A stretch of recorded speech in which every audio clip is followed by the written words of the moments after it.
Hello, we're excited to welcome you to Smart Energy Summit.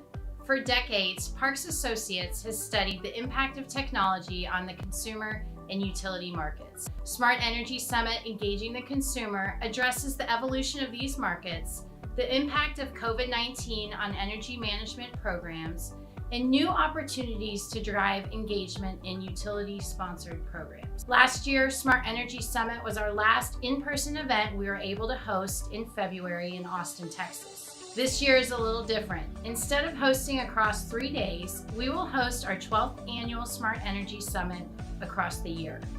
COVID-19, along with a growing focus on green energy solutions, has added new drivers to adoption of energy management products at home, as well as new interest in solar, electric vehicles, and other solutions that will help households save energy and become more self-sufficient. At Smart Energy Summit, we'll present our latest consumer research showing the impact of COVID-19 on attitudes and usage regarding energy at home, as well as the expansion and monetization of energy management and other energy-focused offerings through consumer engagement, new business models, unique partnerships, and innovative technologies. Virtual panels and networking sessions feature executive-level experts from multiple industries, including utilities, service providers, retailers, software providers, and manufacturers. We look forward to sharing more across the year with you.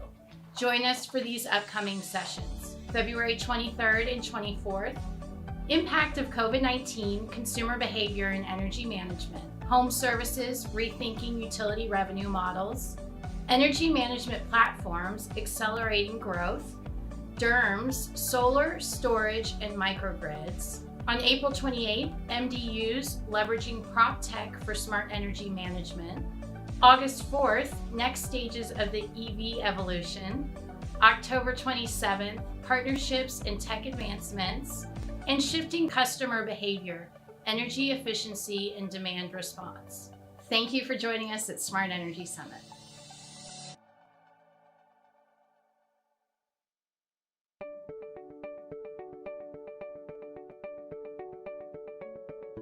If you miss a live session, you can go back at any time to watch on demand. Go to Watch Replays and click on the session that you want to view.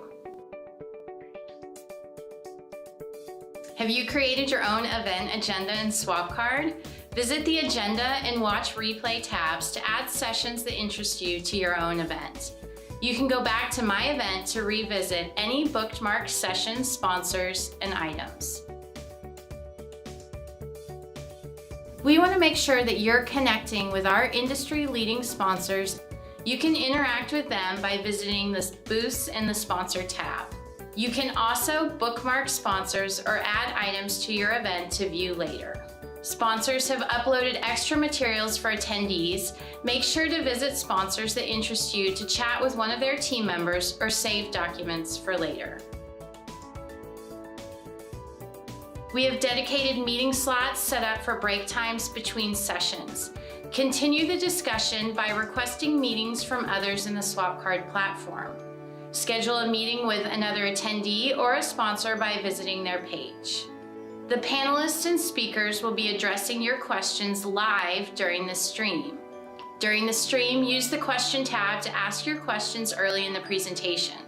Go to the poll tab to answer polls that will be discussed during the live stream. If you need help navigating Swap Card, please reach out to our team by mentioning @Parks Associates in the chat box or by contacting one of our team members via our company page.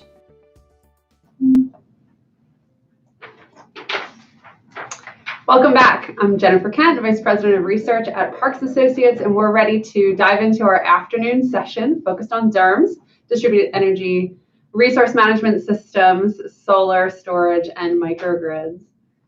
Before we get started, I want to thank our sponsors again. We truly appreciate your support and participation in this event. So thank you to Vigilate, Austin Energy, Osiaco, Flow, and American Water Homeowner Services, as well as all of the media and industry groups that support our event as well, including CEDIA, SCTE, Energy CIO Insights, Home Grid Forum, the Monitoring Association, and Z-Wave Alliance.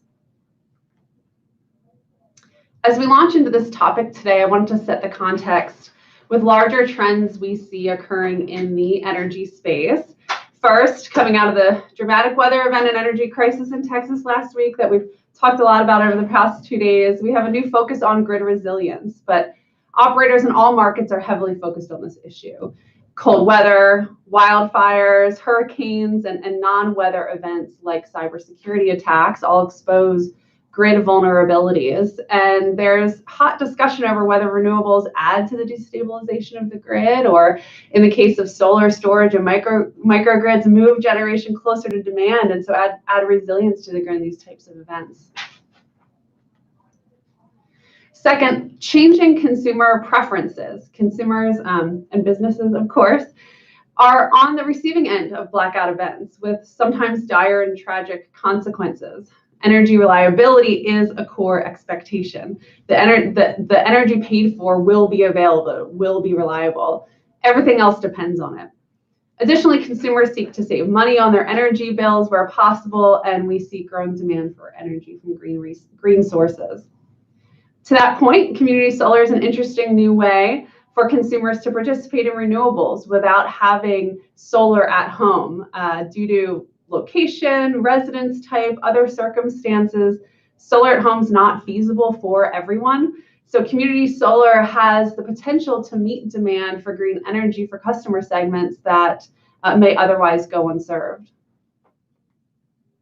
Fourth, we continue to see that as battery tech advances and demand for local storage grows, costs are falling and frankly need to truly make local energy generation a stable resource rather than a source of instability. And finally, the Federal Energy Regulatory Commission issued a rule in September, Order 2222, which I heard referred to this week as Order 2x4, crack me up, that removes barriers that keep distributed energy resources from competing in wholesale markets. So it allows DERs to aggregate together to meet minimum requirements for participating in wholesale markets. This rule is expected to push the DERMS market forward considerably, though it may be 2022 or so before we really see actual implementations. Now let's take a look from the consumer side and the consumer perspective. Among households not already owning solar PV panels, intentions to purchase rose significantly between 2018 and 2019 from about 7% of US broadband households reporting a high intention to purchase to 11% in 2019, and those intention rates held stable even in 2020. Consumer reported adoption rates have ranged between 3 to 5% most years, with a slight increase in 2019 to 6%. We'll be hearing more from our residential solar providers on our panel later in this session about how the unique circumstances in 2020 impacted their businesses and consumer willingness and interest to purchase and install this past year. We asked those who do not own panels, who do not own solar panels at the moment, what factors would increase the likelihood that they would purchase. And the number one factor is economics. Consumers want to be sure that solar will save money on their energy bills. About 1 in 5 said they want to know they are reducing their carbon footprint, that they're contributing to that green energy future and reality. And nearly 1/3 want to be able to be energy independent during extreme circumstances, which in many circumstances would point to the need for a storage solution as well. A strong plurality of consumers indicate that they would prefer to select providers that offer renewables over those that offer traditional energy sources. A similar percentage would value the opportunity to participate in community solar, and 45% report a desire to be independent of the local electricity provider. These findings are actually remarkably stable over the years, with nearly identical results from last year, which points to continued demand for resilience and green energy choices. When we think about resilience, energy storage is such a critical part of the story, and our research indicates that consumer familiarity with the concept is growing. About 22 to 24% of consumers rate themselves very familiar with solar battery storage in 2019 to 2020 versus, which is up from that 2017-2018 numbers of about 14 to 16%. And I think that big marketing and news coverage of players like Tesla do help to push the concept of home battery storage further into the mainstream, and really raising awareness is the first step to seeing more interest and demand among consumers. In this year's energy study, we tested consumers' interest in a power backup system, which doesn't necessarily have to be solar here, but a system that could provide backup power during a power outage. Typically, whole home generators are thousands of dollars. Portable units are typically several $100s. Either way, startup costs for backup power are a significant barrier for many consumers to purchase, especially when preparing for an event that is likely rare to occur for most consumers. But when it does occur, it can have very dramatic consequences, of course. When the financial model is positioned as a monthly subscription, we see substantial interest. 60% of US broadband households would pay $5 a month for such a solution, and over 1/3 would pay $10 a month.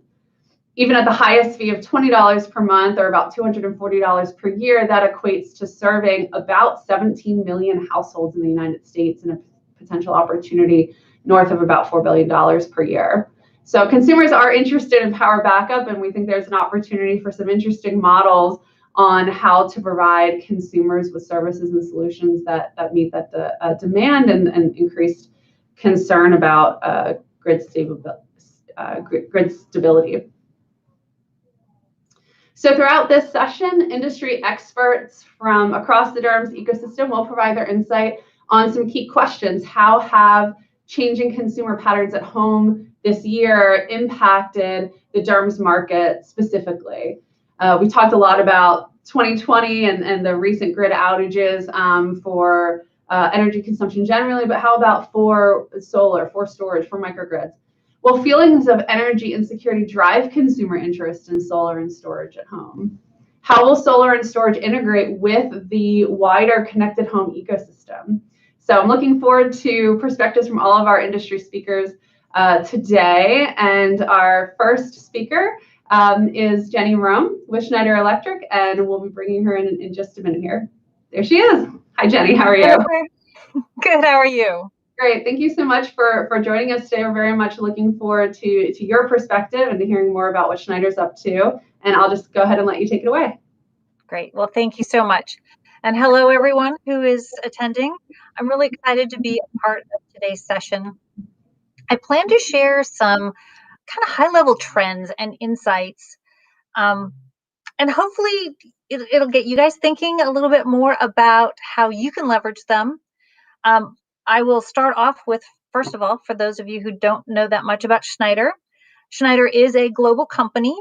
We have about 135,000 employees worldwide in 100 different countries. Although we're headquartered in Paris, uniquely, our executive leadership is strategically placed in geographic hubs all over to be closer to the customers. And one quick statistic that will become relevant later, 50% of our revenue comes from digitization, so connected products, edge control, software, AI, that whole genre of digital. But this may actually be a better way of introducing my company. The world is full of people telling you who to believe they are. Well, we thought we'd tell you who we're not. Let's start here. We're not in shipping. We don't make lifts. Seriously, no lifts. We do this. We're good at this. And we make all of these. And even though you'll find us here and here, we don't make energy. We make you save it. And you'll be saving the environment too. Are we an internet company?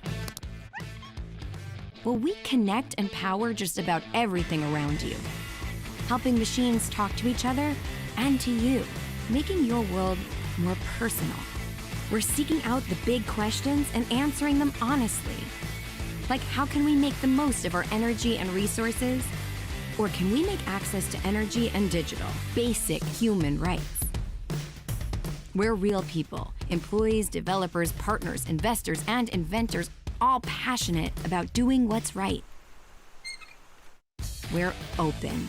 Humans of all sorts from all over, learning from each other and about each other.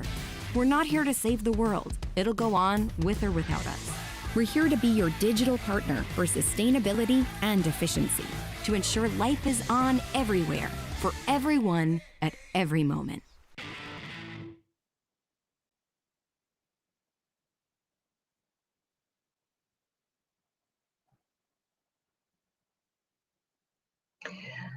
So that's a great overview of the company. And I really want to say, it really is our purpose to empower all to make the most of energy and resources. The company really does believe that technology allows us to bridge progress and sustainability for all. And I tell you these things for a very specific reason. Schneider has focused on 3 trends, and I believe that that's what's got us to where we are today. And where we are today is,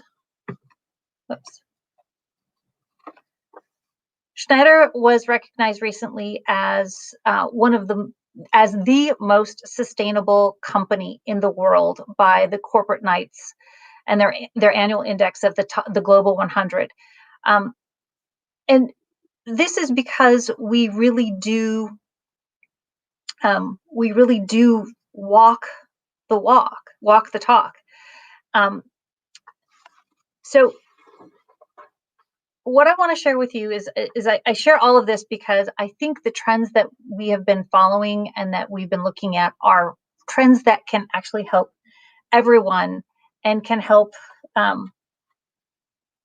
They're things that everyone can be doing. So let's go into those. So we're going to go first is digitization. So everything, it seems right now, is digital and data is everywhere. We've got the Internet of Things, we've got smart meters, we've got photographs that are now digital, and everything is on our computer, and we've got cloud storage. Digital is really here, and it's here to stay. And I think everybody kind of feels that intuitively. Decarbonization. So countries, cities, and companies have all established carbon reduction goals. And energy is a prime focus for decarbonization, from increasing renewables to scaling out of fossil fuels and moving our transportation to electric-based versus fossil fuel-based. And that's not just EVs, that's the semi-trucks on the roads, that's shipping. There's electrification happening in all parts of the transportation sector. The last one is decentralization. So bringing energy closer to its use just makes sense, especially as we reduce reliance on fossil fuels. If we're going to have to replace that energy, it makes sense to bring the energy closer to where it's being used. And these trends also interact with other forces in the real world. So right now, everybody is talking about COVID-19 and the intense weather we had in the past week. So COVID, last year's wildfires, last week's winter blast, they've all impacted our lives, and it's really made us realize how vulnerable we are to natural phenomenon. So I would argue that COVID-19 has actually acted as an accelerator of digital. Everything is remote. We have to access it all remote. It's also had us focus a bit more on sustainability. How can we maintain and sustain? The fires and the extreme weather, I think, are accelerators of decentralization. So we're now really focused on resiliency and efficiency.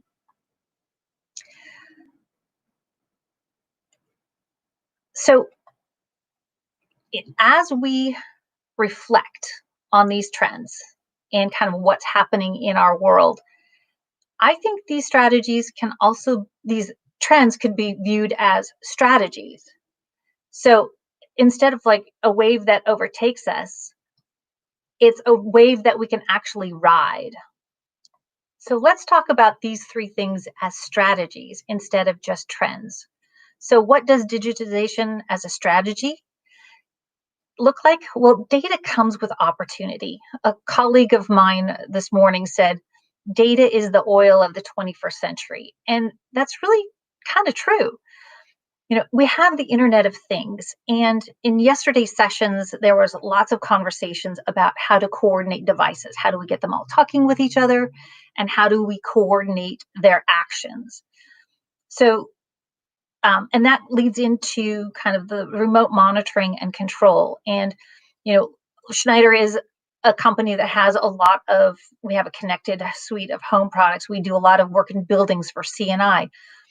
And then there's smart meters, and smart meters can deliver actionable information. So we can instead of getting this one monthly number, we can actually get information about how we're using energy throughout the day. And even through that data, sometimes we know what's running when and do something about it.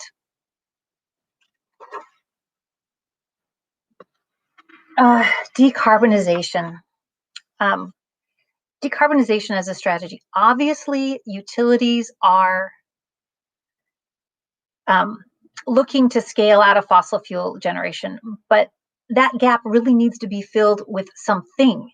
So we can bring in more renewables, or we can use less energy. But as we decarbonize, as we remove those fossil fuel sources, we need to do something about that.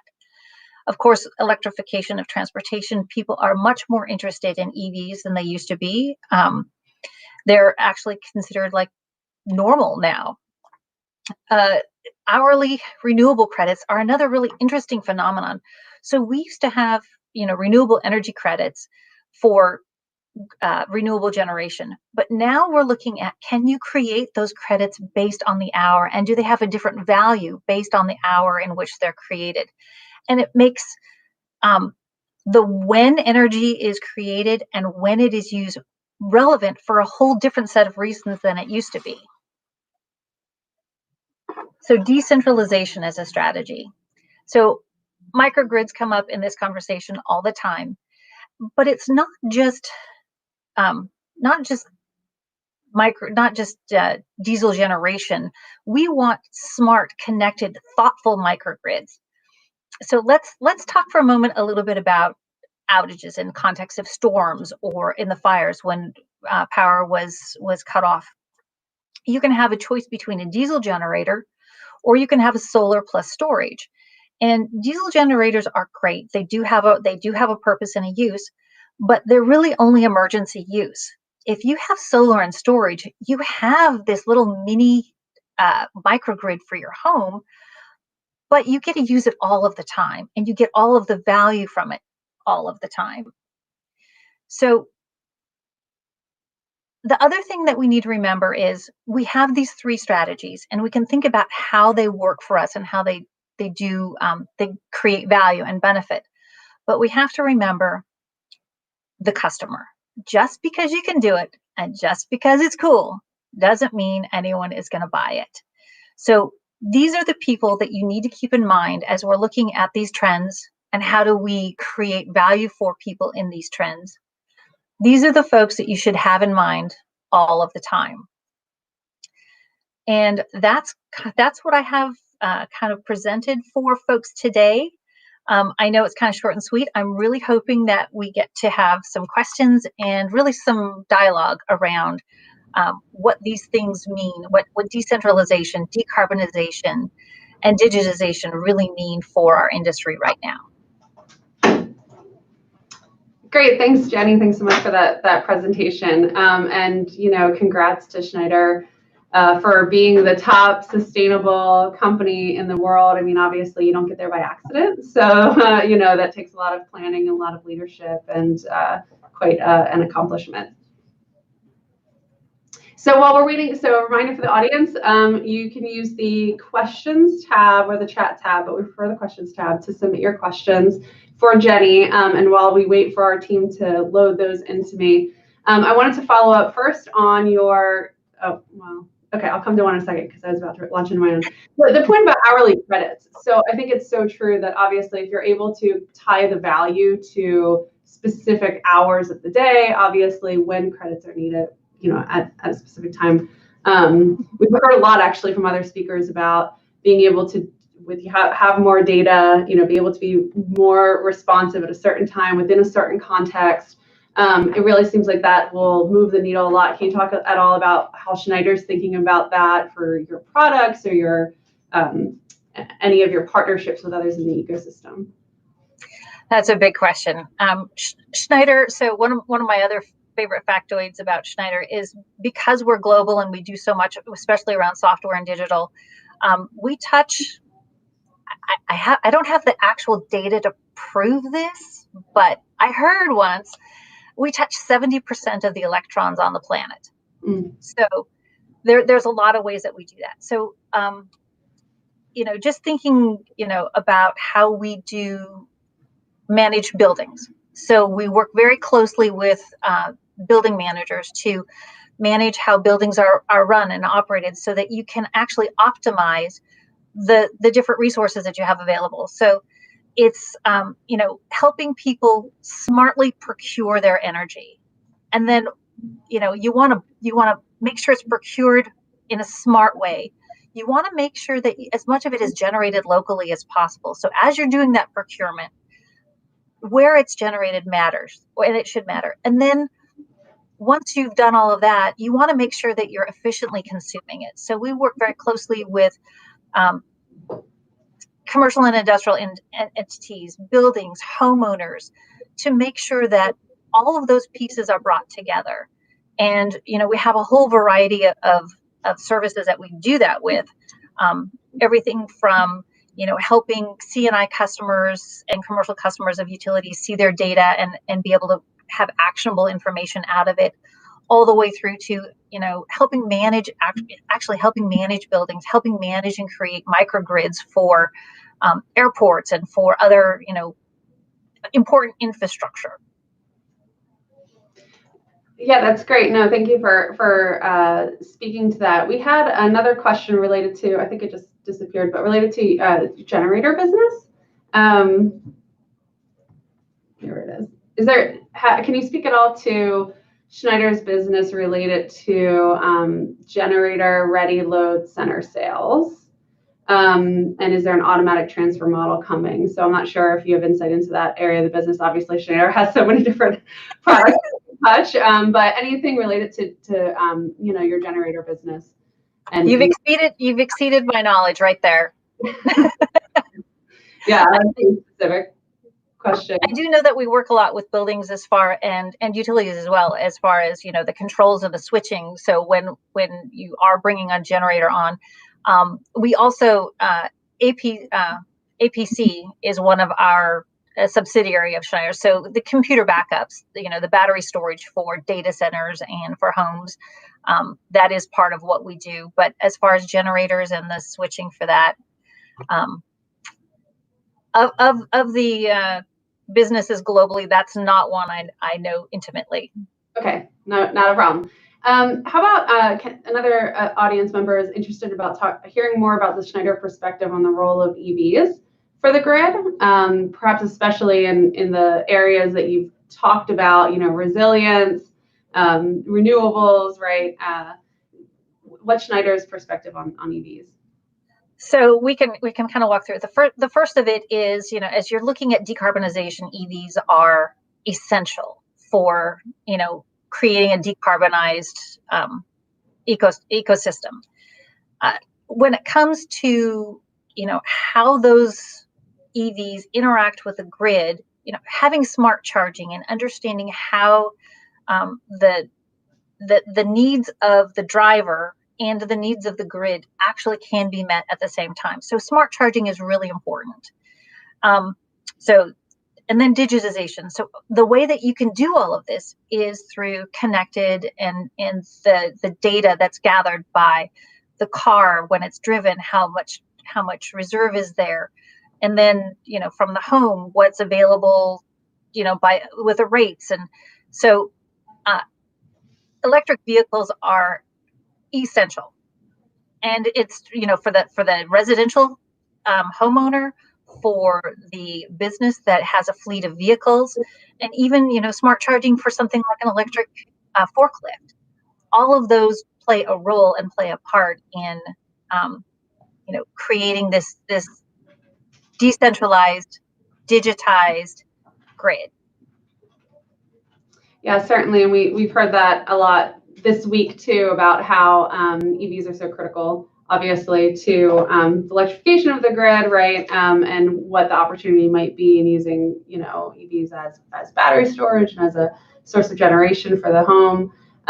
We do have another question here about whether or not you could speak to if you have any thoughts on why utilities generally have had a pretty slow rollout of DR programs. Obviously, utilities tell us that they have a lot of engagement and it's growing, which is great. But it's kind of been a long process.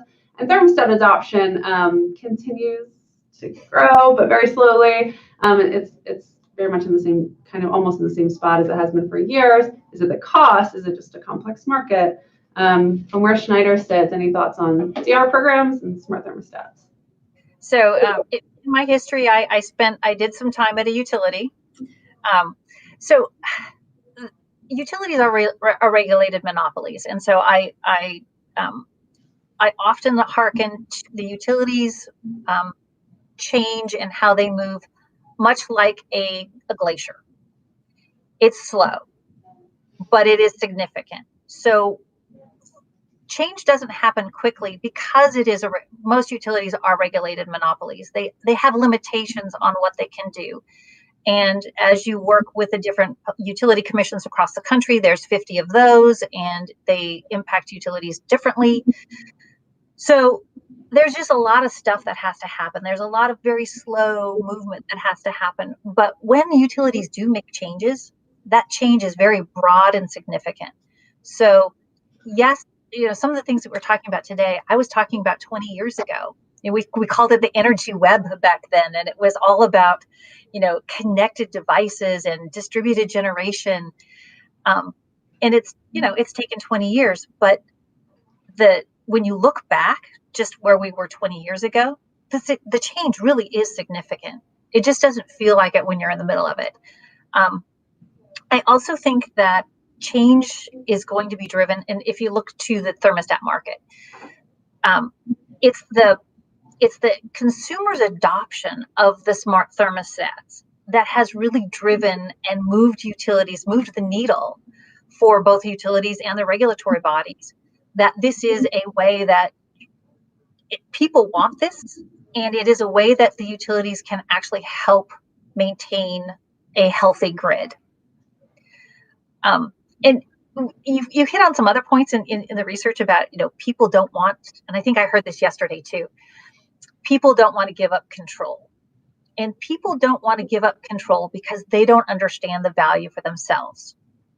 And when you talk about, $15 a month to sign up for a demand response program, that's how many people, that's less than a Starbucks habit for most people in a month. Now that we're all home, maybe it's different, and especially now that we're home, it's like, wait a minute, I don't want to be uncomfortable. I have to work at home. I've got cranky kids. I'm trying to get them through school.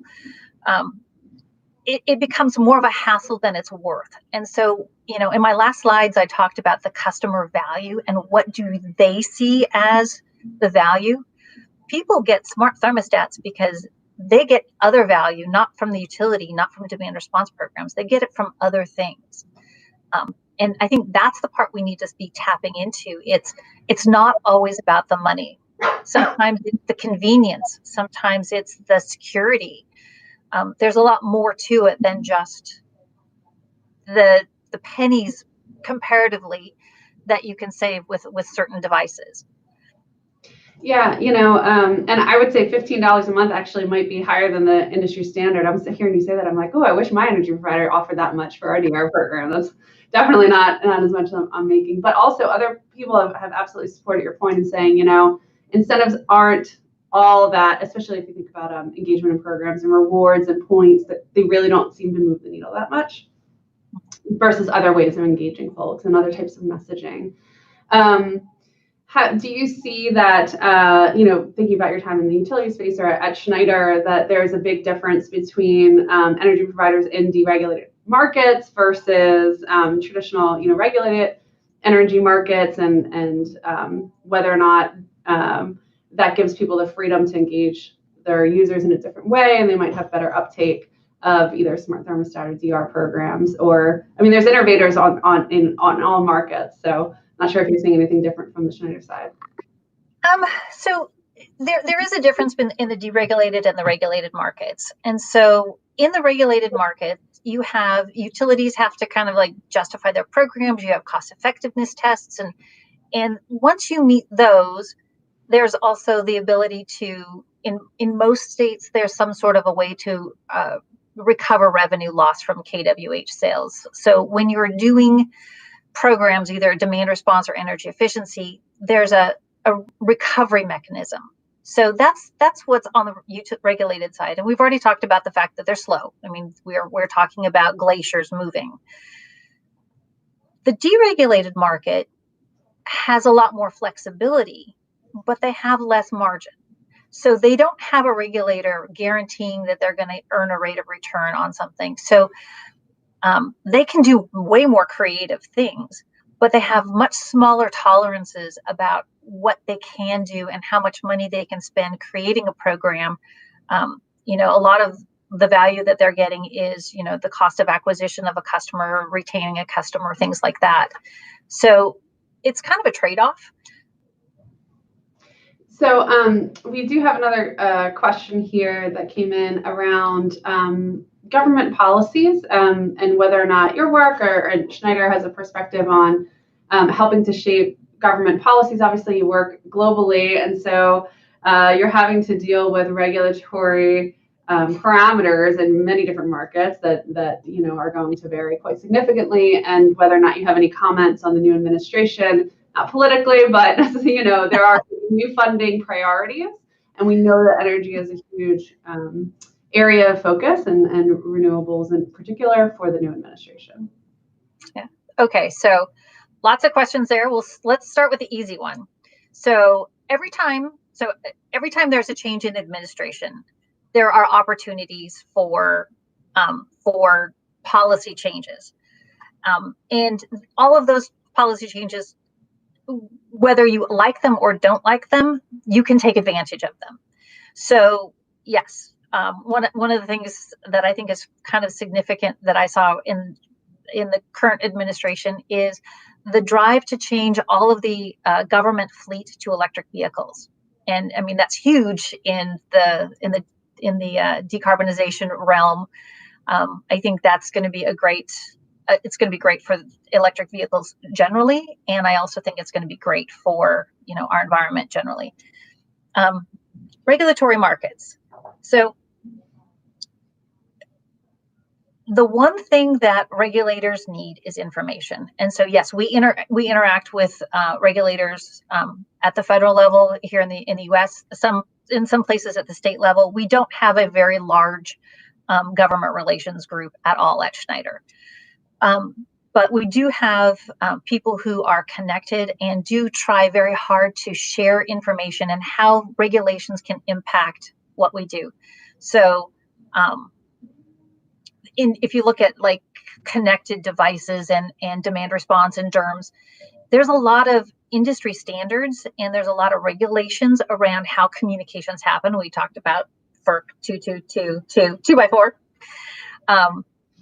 As one place where that kind of regulation impacts us. And so we pay attention, we pay very close attention to that. But like I said, we don't have a huge government relations arm where we're actively lobbying with a small L, not a big L, for different different kinds of regulations, but actively providing information for regulators so they understand the impacts to all parts of the industry. Yeah, that's helpful to clarify. So you mentioned FERC 2222. Has Schneider started to have any internal conversations about what that means for your product portfolio, product development, or where you might see demand grow for different types of products due to that role? I think everybody has had, if you deal with connected devices, everybody's had conversations about what does that mean for us. And I think one of the things that we're looking at is it's just going to take some time right now. So the different markets have to, tell FERC how they're going to comply with the order. There's still litigation that I think has not been cleared up and that is still in process. And so you have that, the orders need to be, they have till I think June or July to submit, like PJM and MISO all have till then to submit their plans to FERC on how they're going to comply with this order. And then you still have, there's time after that to kind of absorb it and really see how it's going to fall out. So yes, we've had conversations. And a lot of it is just kind of waiting and seeing what falls out until we understand, how the different markets are going to comply. It's still an open question. Yeah, it's pretty early. This just happened in September. So we've had a lot that's happened since then. I know. It seems like so long ago. I know. Well, Jenny, thank you so much from Schneider Electric for bringing your perspective and bringing Schneider's perspective to our conversations today. Absolutely. It's been fun. Thank you. Well, next up, we have our executive Q&A with AutoGrid. And so give us just a few minutes to transition speakers. We'll be right back.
Welcome back. So this is Elizabeth Parks. I'm the president of Parks Associates, and thank you, Jenny, for providing that presentation from Schneider Electric. I want to thank you all again for joining us today. We're going to continue talking about DERMS and specifically technology that enables energy providers, retailers, renewable energy project developers to deliver clean and affordable energy. And I'm really excited to be able to welcome the CEO of AutoGrid, Amit Narayan. He has a long background in energy, including being the director of smart grid research in modeling and simulation at Stanford University about a decade ago. He has also contributed to many of the electronics devices in his career, and very excited for him to share his thoughts today about the future of energy management.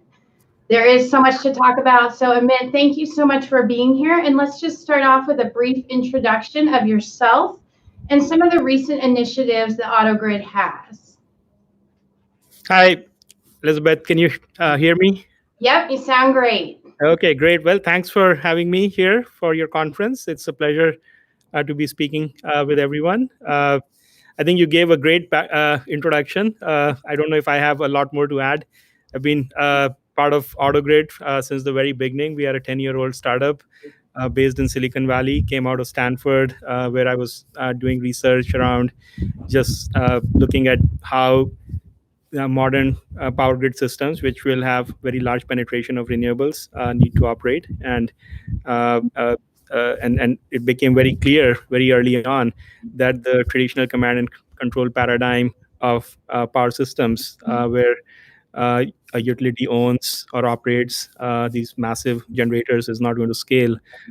And especially when we start putting in a lot more renewables, and distributed renewables like solar.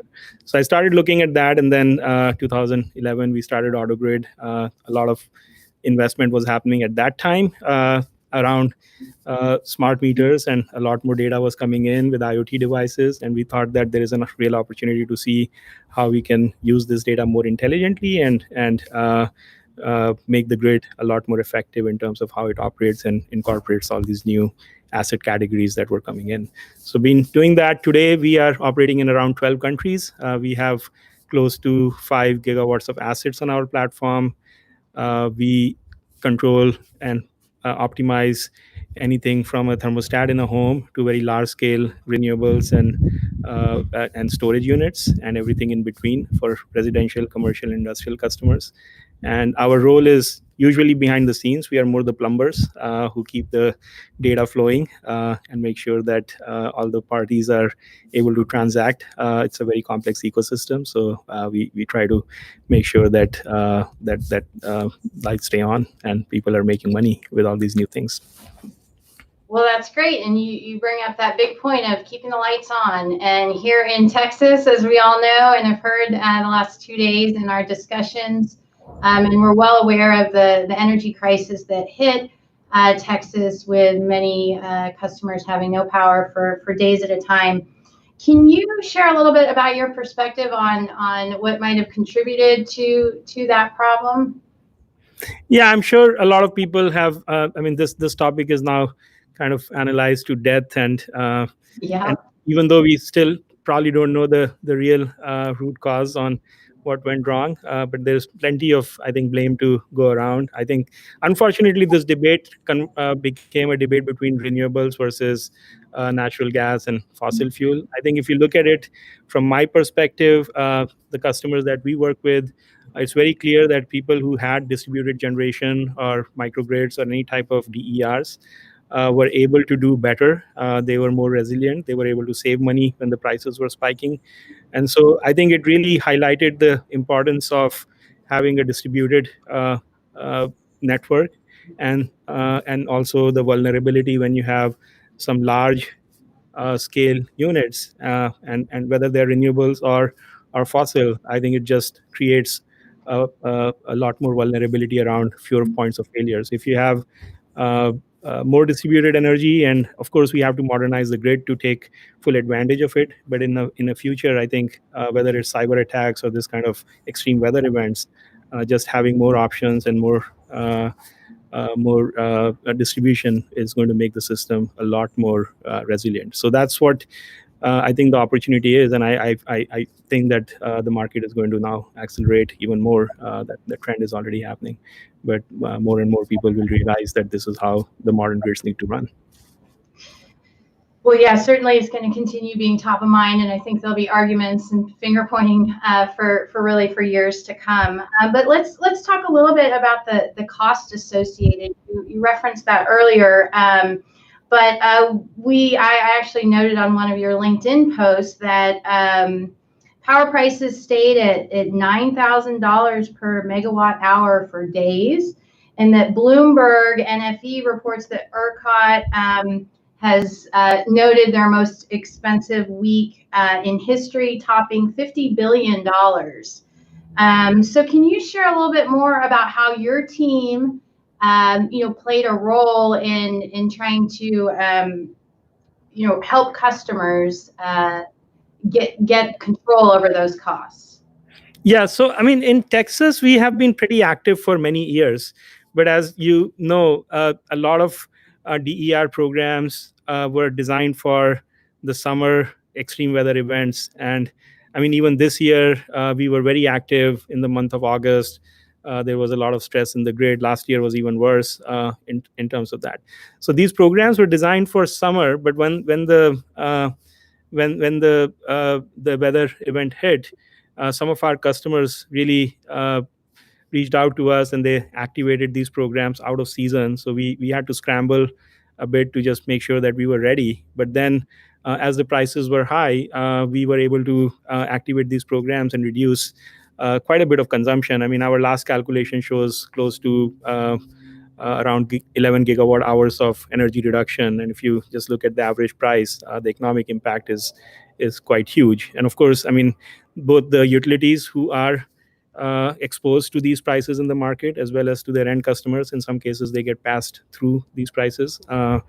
They both benefit when timely signals are given to them, and they can take some actions to reduce their cost and consumption when the overall grid is stressed. And in general, I mean, these kind of programs, I think, are win-win. So people who are on the programs benefit because they save money, but because they take action, it actually reduces the stress on the grid and it reduces the overall cost for even folks who are not participating in these programs directly, right? So there is really no trade-off in terms of making these programs more popular. And there are usually sometimes when you do like different types of policies. I mean, there's a debate about transferring economic value from one part of the society to another. Here, I think it's actually a win-win for everybody, whether you participate or not. Well, yeah, and I'm a Reliant customer, and luckily my power did not go out. I'm on part of the grid that wasn't impacted, but I certainly was getting alerts all week to keep my temperature at 60 degrees or lower to really help the grid. And we have all sorts of our team who's located in Dallas, as well as our office building here that had rolling outages, as well as frozen pipes getting burst. And one of my colleagues told me earlier that he was getting alerts on his phone to reduce his energy, but yet had no power. And so I think there are all sorts of different experiences that consumers had depending on, literally where they live. And it didn't, nobody could understand why some people had power and some didn't, although, certainly hospitals being on certain parts of the grid and emergency responders, I think those, if you're in that area, then you stayed up. So really, really interesting. But let's talk a little bit more about microgrids and how that works. Can you maybe break that down for us a little bit more in layman's terms? So if anybody here is not an energy expert, that they can better understand the role of microgrids. Yeah, well, I mean, the term microgrid gets thrown around in many different contexts, but the most easy to understand definition is that if you're a customer and you're getting power from a utility, I mean, I live in California, I get power from PG&E. Today, if you are a commercial and industrial customer, you can get the same power, actually cleaner power, a better fuel mix in terms of carbon footprint. You can get this power typically 10 to 15% cheaper than what you're getting from the utility. And it's more reliable because there is much lower risk of the power shutting off when there's a extreme weather event and so on. So for an increasingly larger class of customers, a microgrid simply means that they take control of their energy needs and they can get cheaper, more sustainable, and more reliable power. And like sometimes you use the term microgrid where you can run completely in an islanded mode where you are actually cut off from the grid or you may not even have access to the grid. Other times, and I think the more mainstream market is that you have access to the grid may not be as strong as you want it to be or may not be as clean as you want it to be, and now you have more options to install it. So it's just going from, I don't know if you remember the mainframe era of computing, to PCs and to cell phones. I think it's the same thing. You have this mainframe era of utilities, and now you're going to your own personal sort of power devices. Now it might come full circle back, and when we connect everything, things are again moving back to cloud. So I do think that the utilities have a role to play here, but they need to sort of upgrade and get their act together in many cases and figure out how to live in this new world where a lot of power is coming from their customers. It's not just one-way supply of electrons that's going on to their customers. Yeah, that's great. And certainly a lot of utilities have older infrastructure that, just takes time and money to do all those upgrades to make things work. But let's talk a little bit about batteries. So this whole issue in Texas has brought batteries and energy storage to the forefront of the conversations. And, lots of people talking about storage and how to make the grid better. With weatherization or connections to other grids, and then potentially, that storage component. So can you share what you think the future of the grid is as it relates to batteries? And perhaps you can also share the initiative that you have going on in France that I believe you all announced yesterday or recently this week.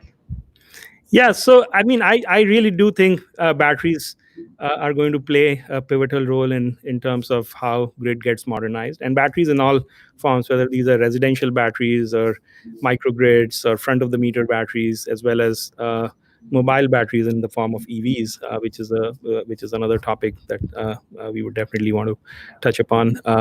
It's my favorite topic, and so we are involved in all of these initiatives. I think. If you look at the total storage portfolio on our platform, we probably have more than any single company out there. And the reason is that we just cover storage in many different forms right now. So yesterday we announced our partnership with Total.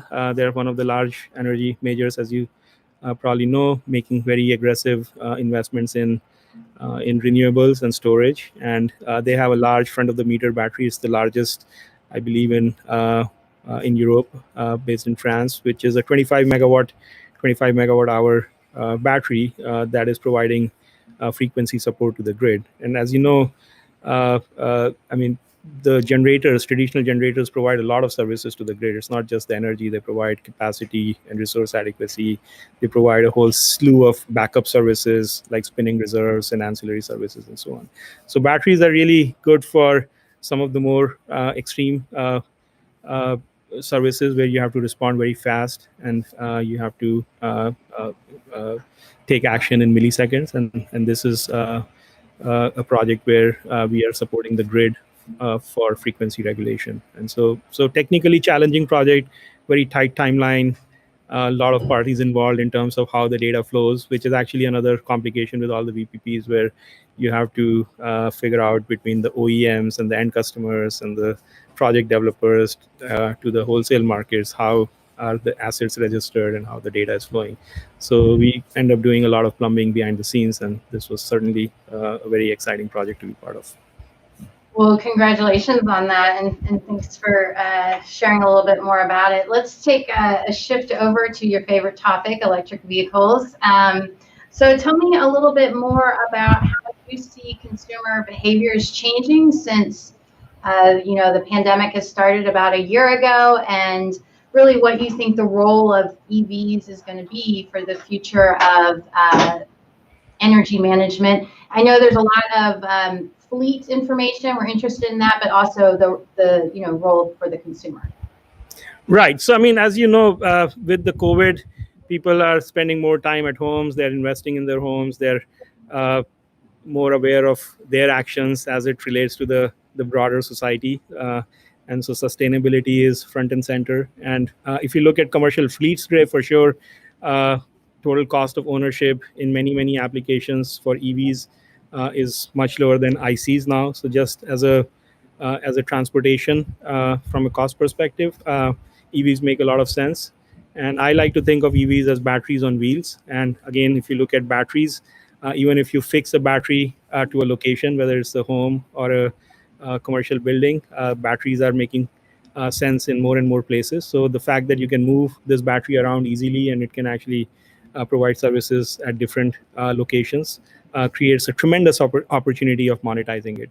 Now, of course, there is some consumer education that needs to happen. But a lot of people are asking this question that I have a 100 kilowatt hour battery sitting in my garage and I don't have power.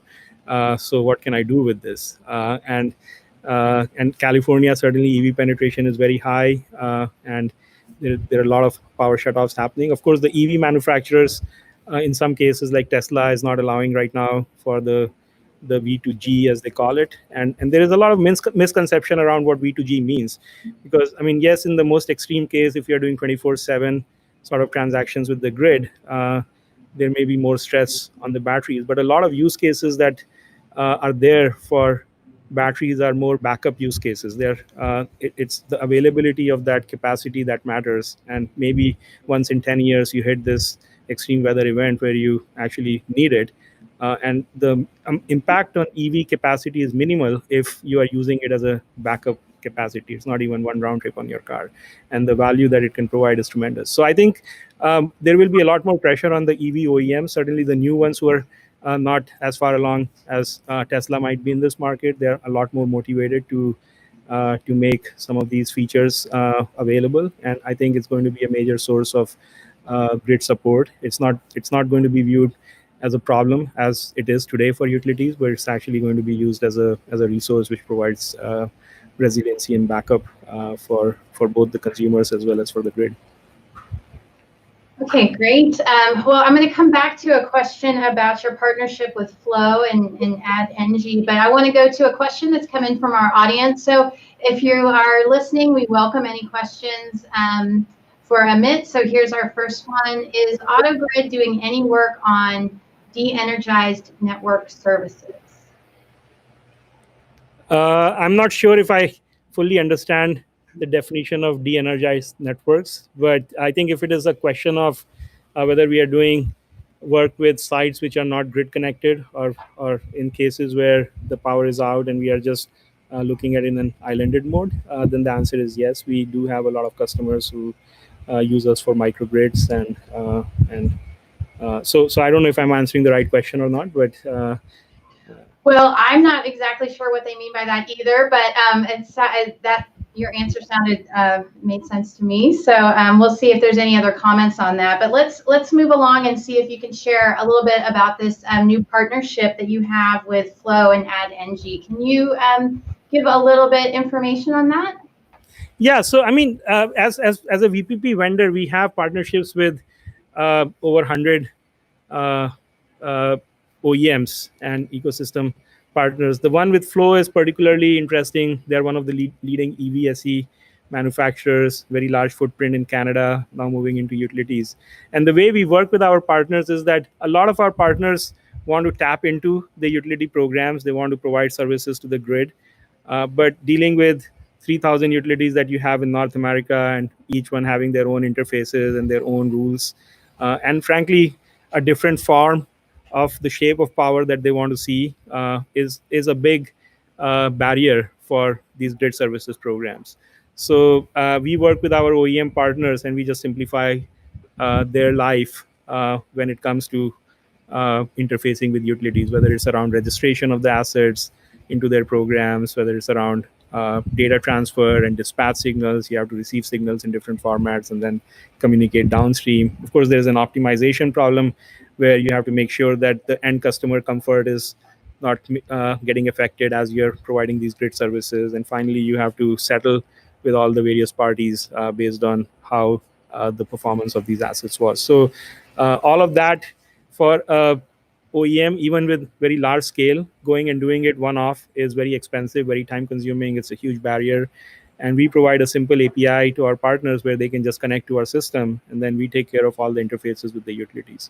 And that work is highly leveraged, because once we do this type of work with the utility, then any OEM partner can plug into our system, and that network just keeps on becoming bigger and bigger. And as the network grows, it becomes a lot more valuable to utilities as well to just partner with us, because then they have more visibility into what's happening in their network, and they have better situational awareness and more control around on these assets. So, I mean, flow is EVs, as I mentioned, is a big category for us, and we are always listening to our customers, utility customers, on what's happening in their territory, what are the end consumers trying to buy, and the devices that the consumers want to buy are the ones that we want to support in our platform, and we prioritize those. And of course, that gives more choice to our customers, like utility customers, in terms of how they can interact with their utilities, and it just has a very nice network effect around it.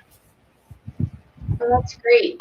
Let's switch directions and maybe talk a little bit about this recent grant that you've gotten from the U.S. government, and it goes by some letters. Maybe you could share a little bit more about that.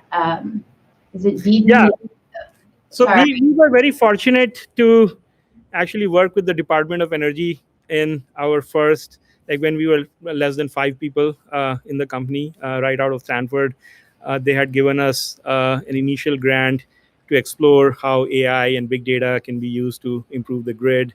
And a lot of what we ended up doing was in response to that opportunity. So now, I mean, at this point, I think it's clear that that we have used that money pretty effectively to create a business that has scaled. But then, if you look at what lies ahead next 10 years or so, the challenges are only increasing, right? So EVs, we talked about that. We think that there is a huge opportunity of monetizing EV networks. So this grant helps us accelerate some of our work that we are doing in the EV space.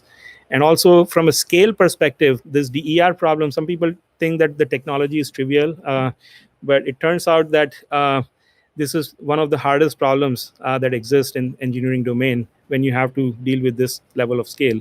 So typically, if you look at all of North America, it has about less than 10,000 generating units. And these units are large, but from a data perspective, they are just a fraction, like a few orders of magnitude smaller than what happens when you bring batteries and DERs, where you can have billion units very easily.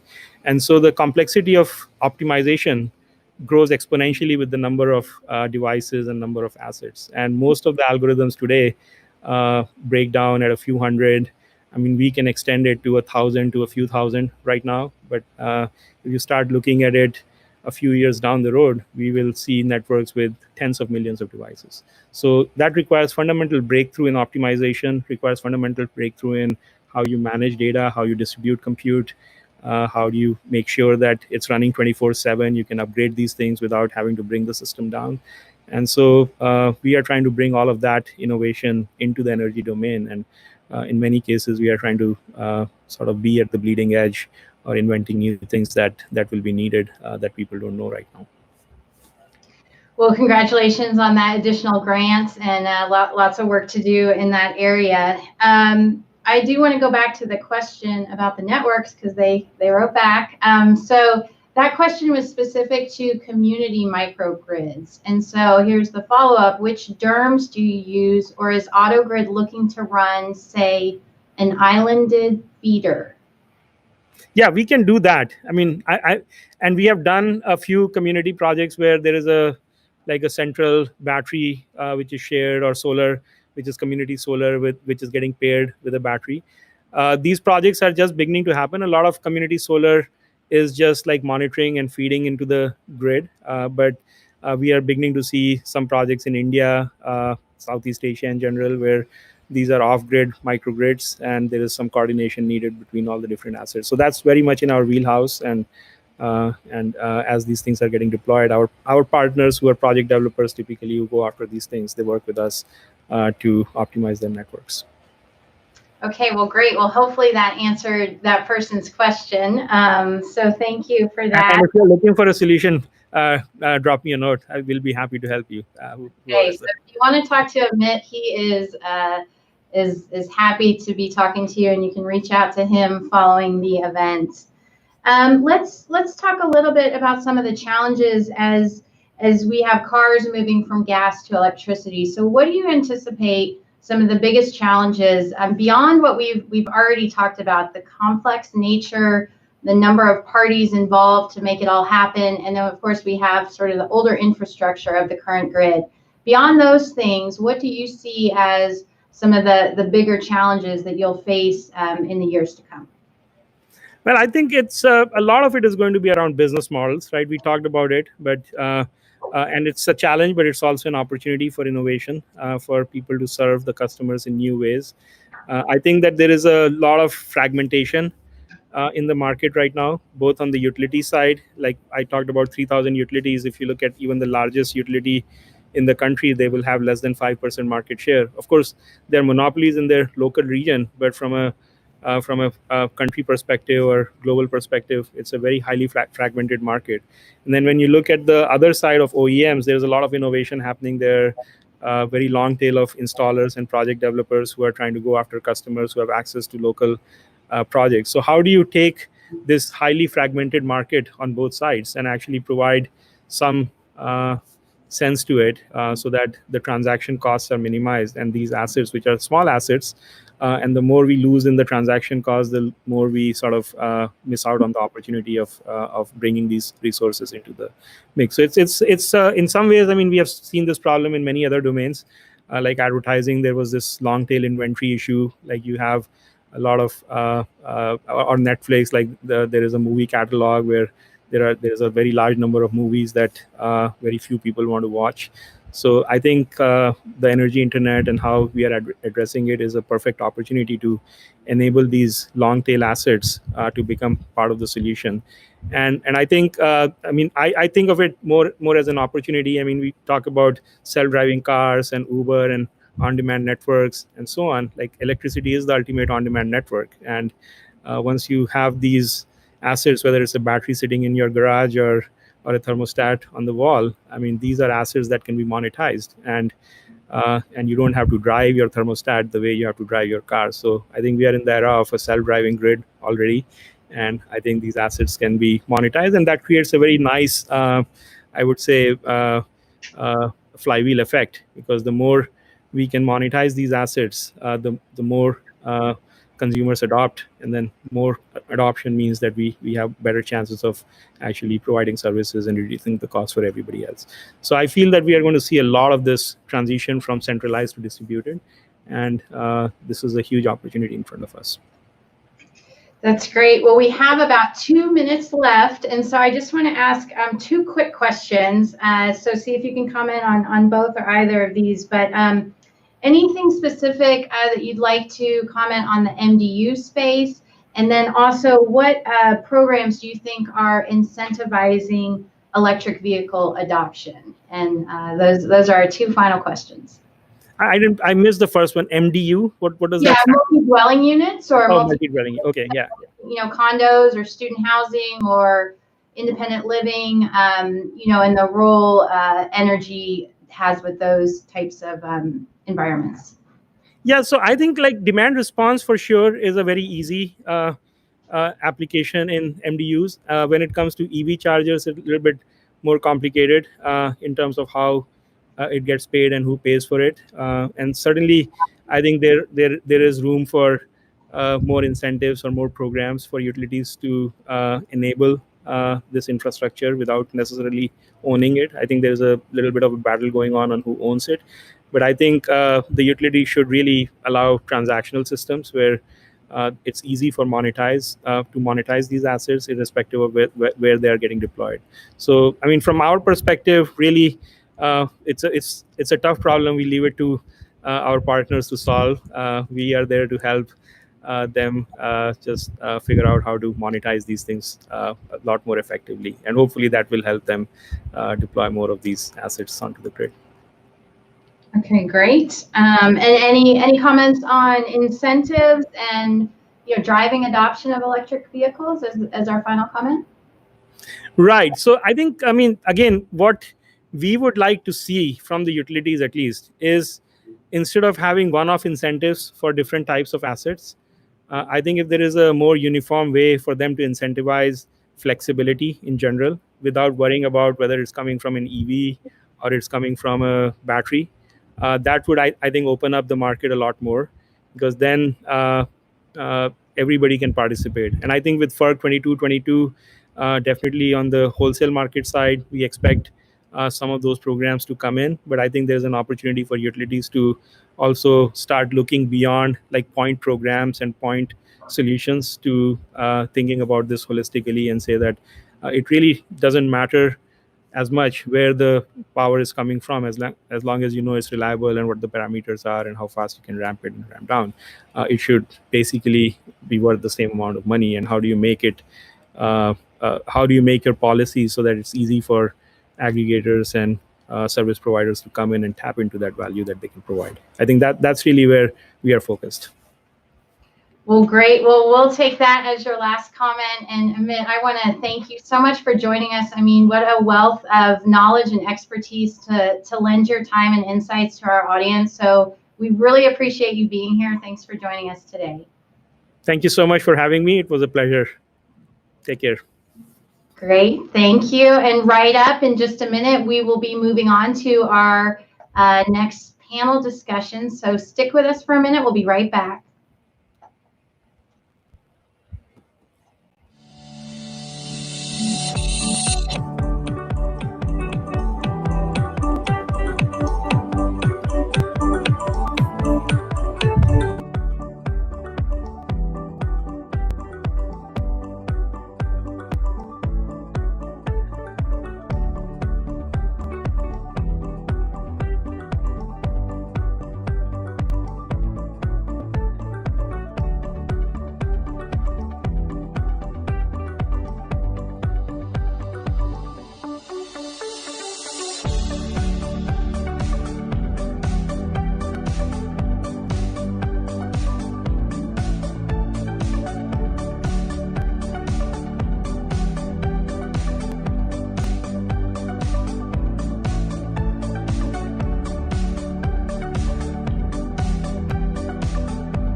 Okay, great. I'm so pleased to welcome in all of our panelists for this full panel discussion to talk about the state of DERMS, solar storage, microgrid, and we have a rock star panel of industry experts to really flesh out this discussion even further. So I'd like to start by asking you each to introduce yourselves, introduce your company, and to give our audience a little bit of context for your point of view.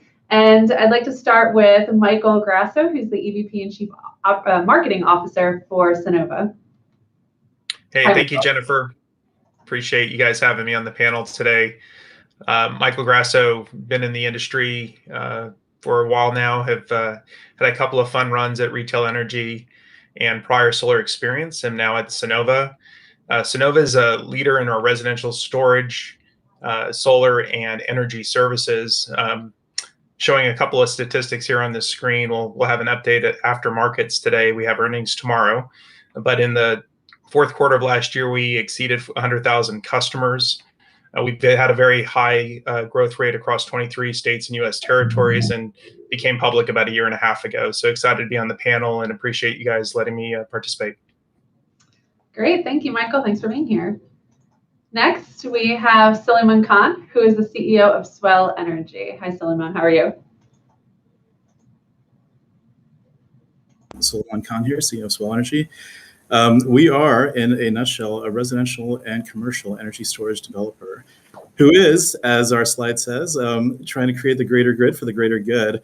Our objective is to essentially bring as much energy storage, and by virtue of that, as much renewable energy, onto the grid by making it an asset class that works for utilities and customers. So my background has been in residential energy storage, residential energy solar since 2008. And as this world has evolved, the realization has occurred to a lot of us that energy storage is where we need to go to make this an asset class that can be transformed for grid services. Looking forward to this conversation, folks. Great. Thanks, Suleiman. We'll definitely get into storage and why it's so important. So that's fantastic. Next, we have Rory Lewis, who's the Director of Utility Solutions for North America for Emprest. Hi, Rory. Hi, welcome. Thank you for having me and having Emprest on this group. You know, Emprest, being really a successful software company for the past 18 years, but really leading the way in real-time orchestration optimization, kind of from our roots in supporting the defense industry and defense of Israel, from the Iron Dome system, from a C4I, but really growing that commercial business today into the Internet of Things, the Internet of Energy, and DERMS, and really trying to lead that way of creating that agnostic partnership between the prosumers and the aggregators and the grid operators together to really deliver that value of what DERMS can do and what the distributed resources, grid edge resources across all the different flavors can bring into the system. So yeah, really happy to be here today to talk about things like the customer value, grid operator value, the electrification of everything, EVs and what that's bringing to the space, and really how we see and our customers have seen that our next generation IoT distribution services platform, which DERMS is built on that system of systems partner ecosystem, is really able to bring some value and help this transition that we're going through and transformation, and really bring value through the whole the chain. So thank you very much, and look forward to the panel. Great, glad to have you, Rory. Next, we have Peter Lilienthal, who's the Global Microgrid Lead for Homer Energy by UL. Hi, Peter. Opportunity, and thank you all for listening. And let me give a little background on myself and Homer Energy. Is the slide visible? I'm not, there it is. Okay. So I created the Homer software originally as a response to the Earth Summit in Rio in 1992. I was at Enroll at the time, and that was a part of a village power program. And so and our focus has always been on microgrids and hybrid systems. But back then, the only really cost-effective application of it was for remote power. later we expanded into larger systems like islands. Again, they're remote. They have to stand on their own, just like a microgrid. That's sort of the definition of a microgrid. Just very quickly to go through the history, we got the license to commercialize it from NREL in 2009 and created Homer Energy as a private company and grew it, and were acquired by UL, maybe better known as Underwriters Laboratory, December of 2019. UL has been around since 1894. It's the standard for safety and sustainability, and so we're really happy to be part of that. We have offices in 100 countries, et cetera. And our software has been used all over the world. The little black dots in the lower left are projects that have been modeled with our software. And these are all hybrid projects.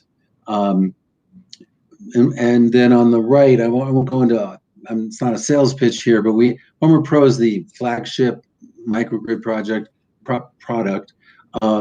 But we also have software for designing grid-connected distributed generation systems. That's Homer Grid, and we have a brand new product for front-of-the-meter utility scale, and we're working projects as well. That's working closely with UL's advisory group. So I just want to emphasize that these hybrid systems where you combine solar and storage, often with a backup of some kind, and there's a variety of technologies. Those are the most common, though.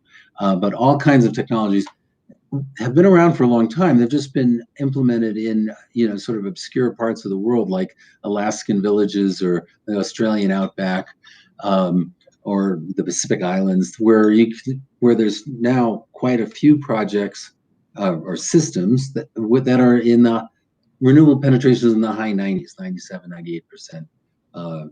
And so that kind of expertise is now cost effective and valuable here in the US as well, at all size levels.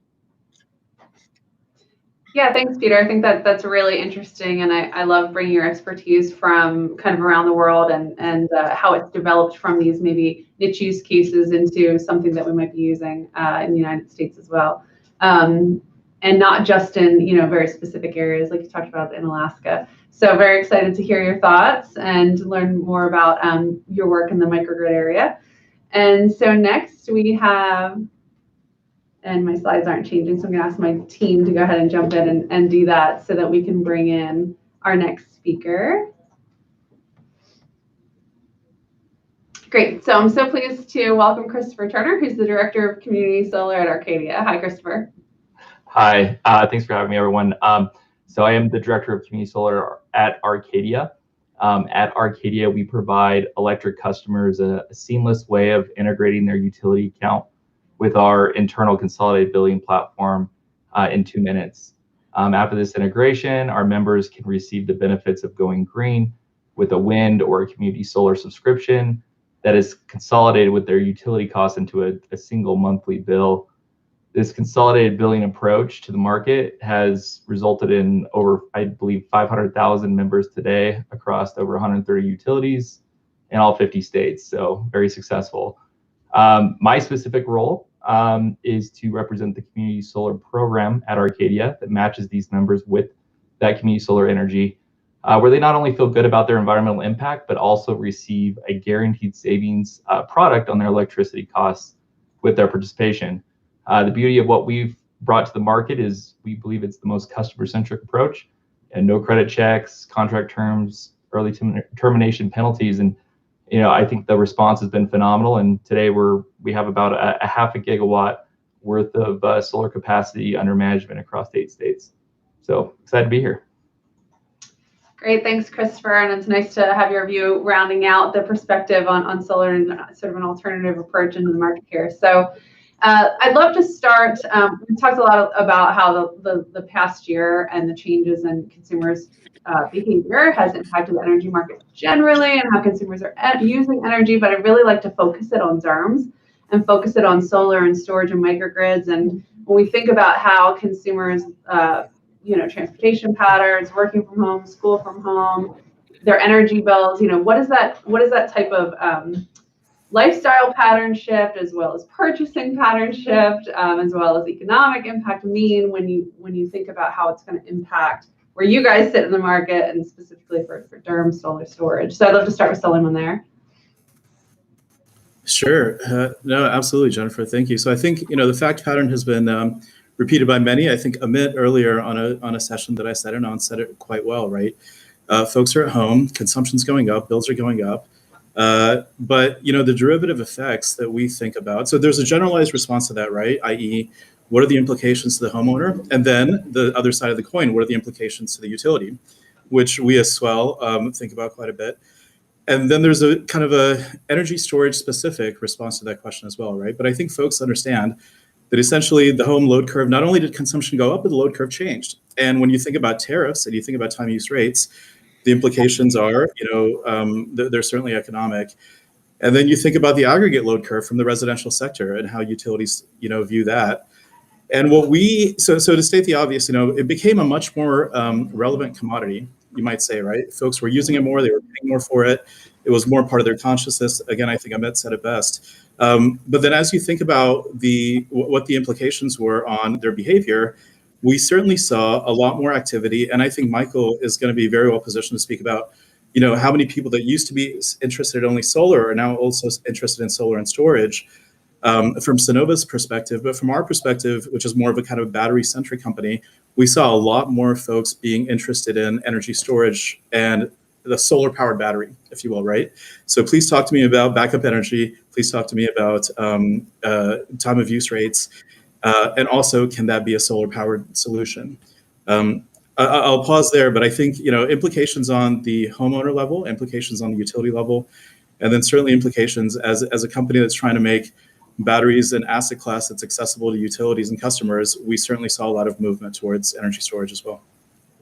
Yeah, I'd love to follow up there a little bit on, if you bring it down the consumer level, there's a lot of people obviously trying to save money on their bills, and perhaps that's driving interest in solar as a way to potentially lower drastically their energy bills. Are the financial models that we have in the residential solar storage accessible to people when they're in this type of kind of economic crisis type year? Now, we also saw the pandemic impact populations in very different ways, right? You have the folks that were able to transition to work at home and were able to keep their jobs, and folks that didn't. Can you talk at all about, how those things in different populations have been impacted, and how you see that from your business? Yeah, I'll try to be brief because I know a lot of other folks have a point of view on this as well. I think what we saw is more just breadth of demand across the country as well. So states or regions that typically would not be considered quote unquote solar states, all of a sudden have become a lot more energy conscious and energy dependent, energy resiliency conscious. So there was that impact there.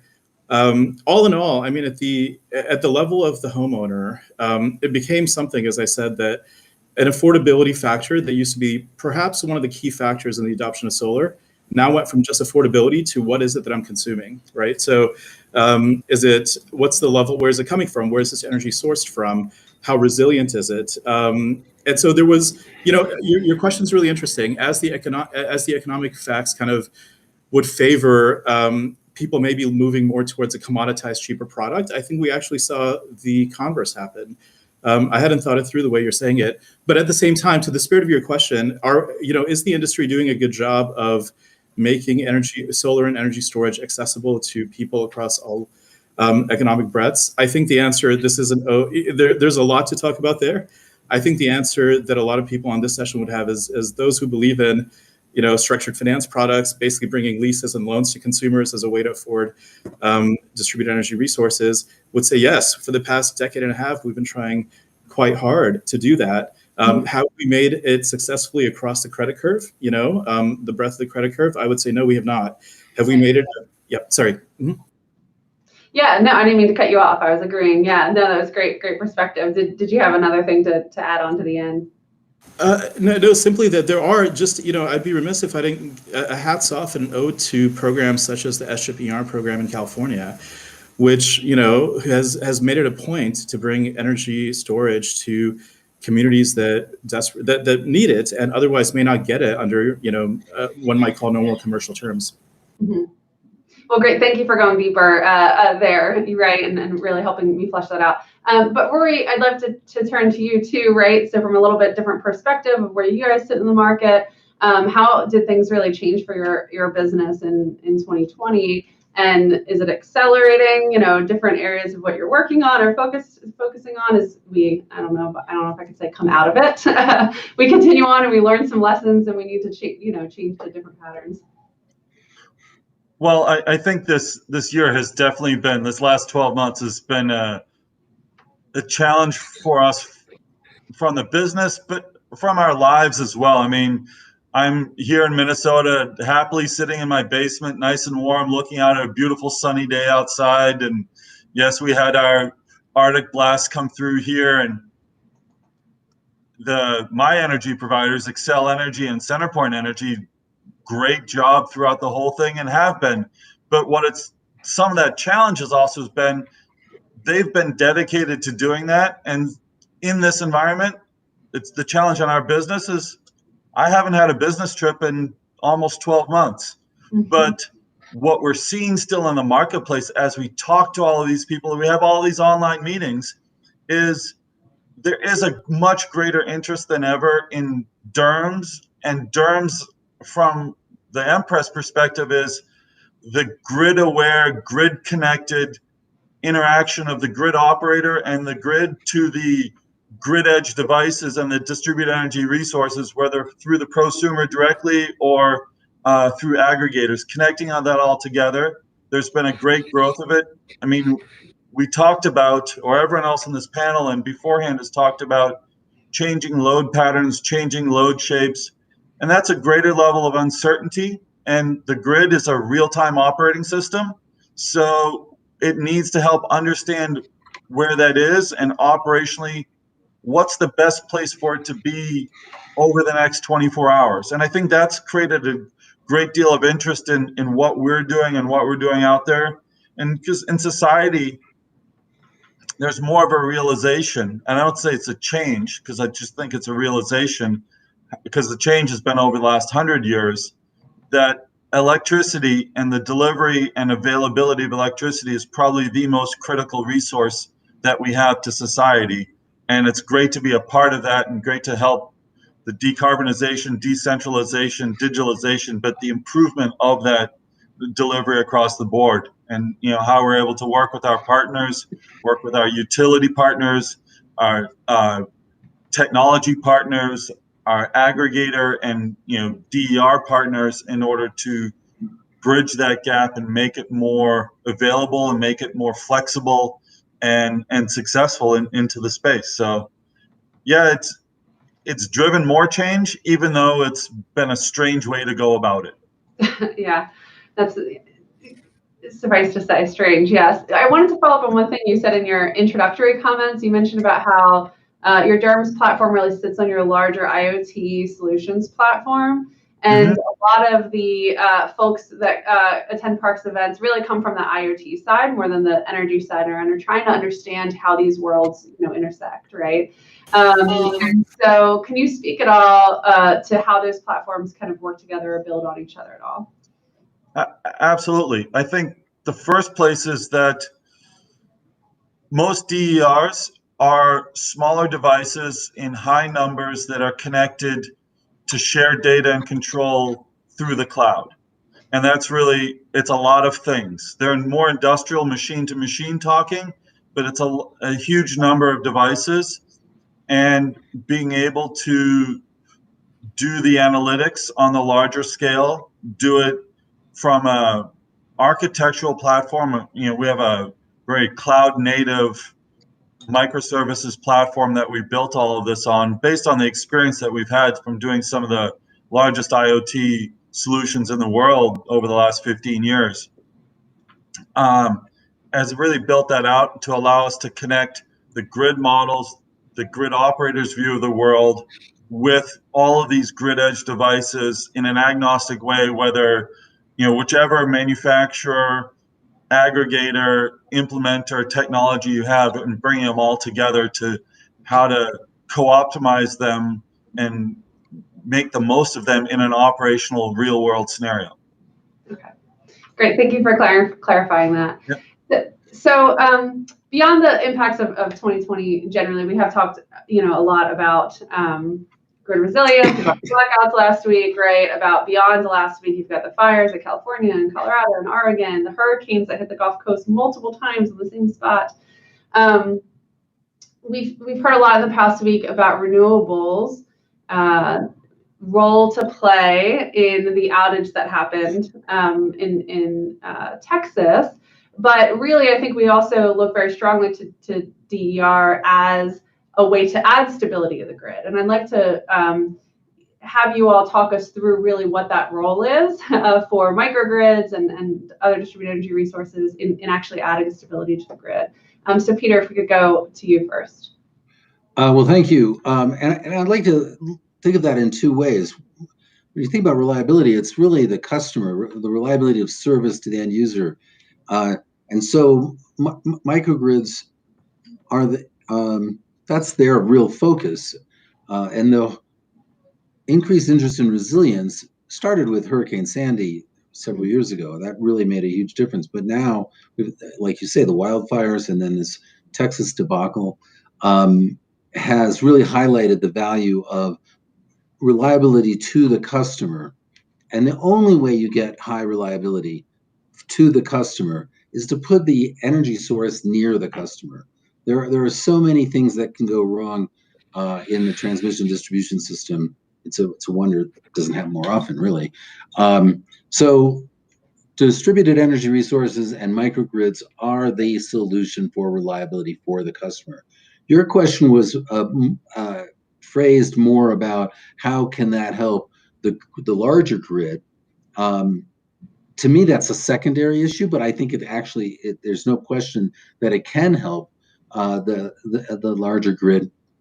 As we add this relates to the previous question a little bit as well. I mean, one of the things that's happening now is the grid needs additional flexibility. Just loads are changing, load shapes are changing, but also as we add more solar and wind, which are the cheapest forms of electricity, of energy, but they need to be complemented with the flexible resources. And your large plants, the large thermal plants, whether they're coal or nuclear, or even your combined cycle plants, they aren't really flexible. But batteries are extremely flexible. So there's an enormous opportunity there for batteries deployed in any format. Utilities like to do them in big formats, but you could do them in distributed. And in fact, they're inherently modular. So I think it makes a lot of sense to do them in a distributed format. To add that flexibility to the grid, the challenge is, as someone was just saying, we're talking about huge numbers of units, and just managing that and setting up the regulations to manage that. And as somebody said earlier, the regulatory system doesn't change very quickly. So I think that's the real challenge. Will the regulatory system be able to take advantage of these resources fast enough? That's I think our biggest challenge.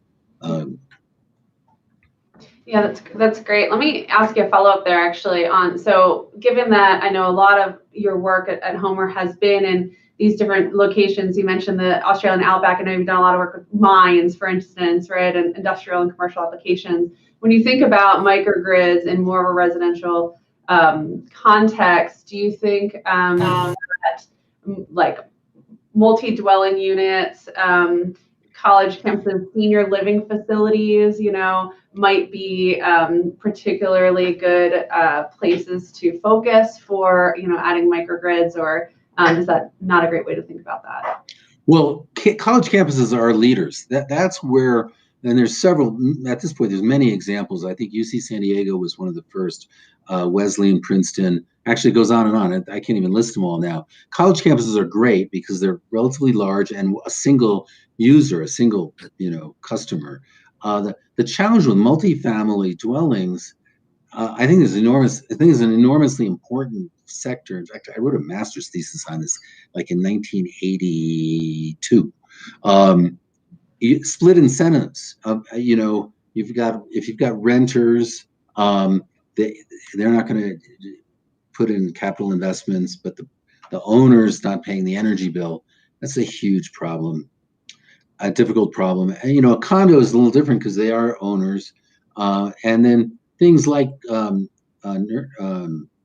senior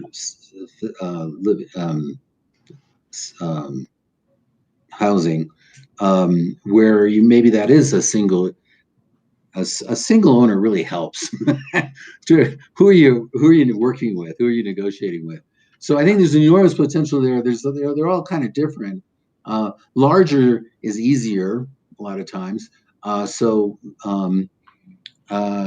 But the split incentives problem has been around for decades, and it's a challenge.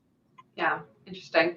Well, Michael, let me bring you into the conversation as well, and I'd love your perspective on the role that DERMS and solar and storage rate have to play in really the two-sided factor that Peter's talking to, right? You've got the individual user and their ability to remain powered in these events versus actual, stability to the grid as a whole.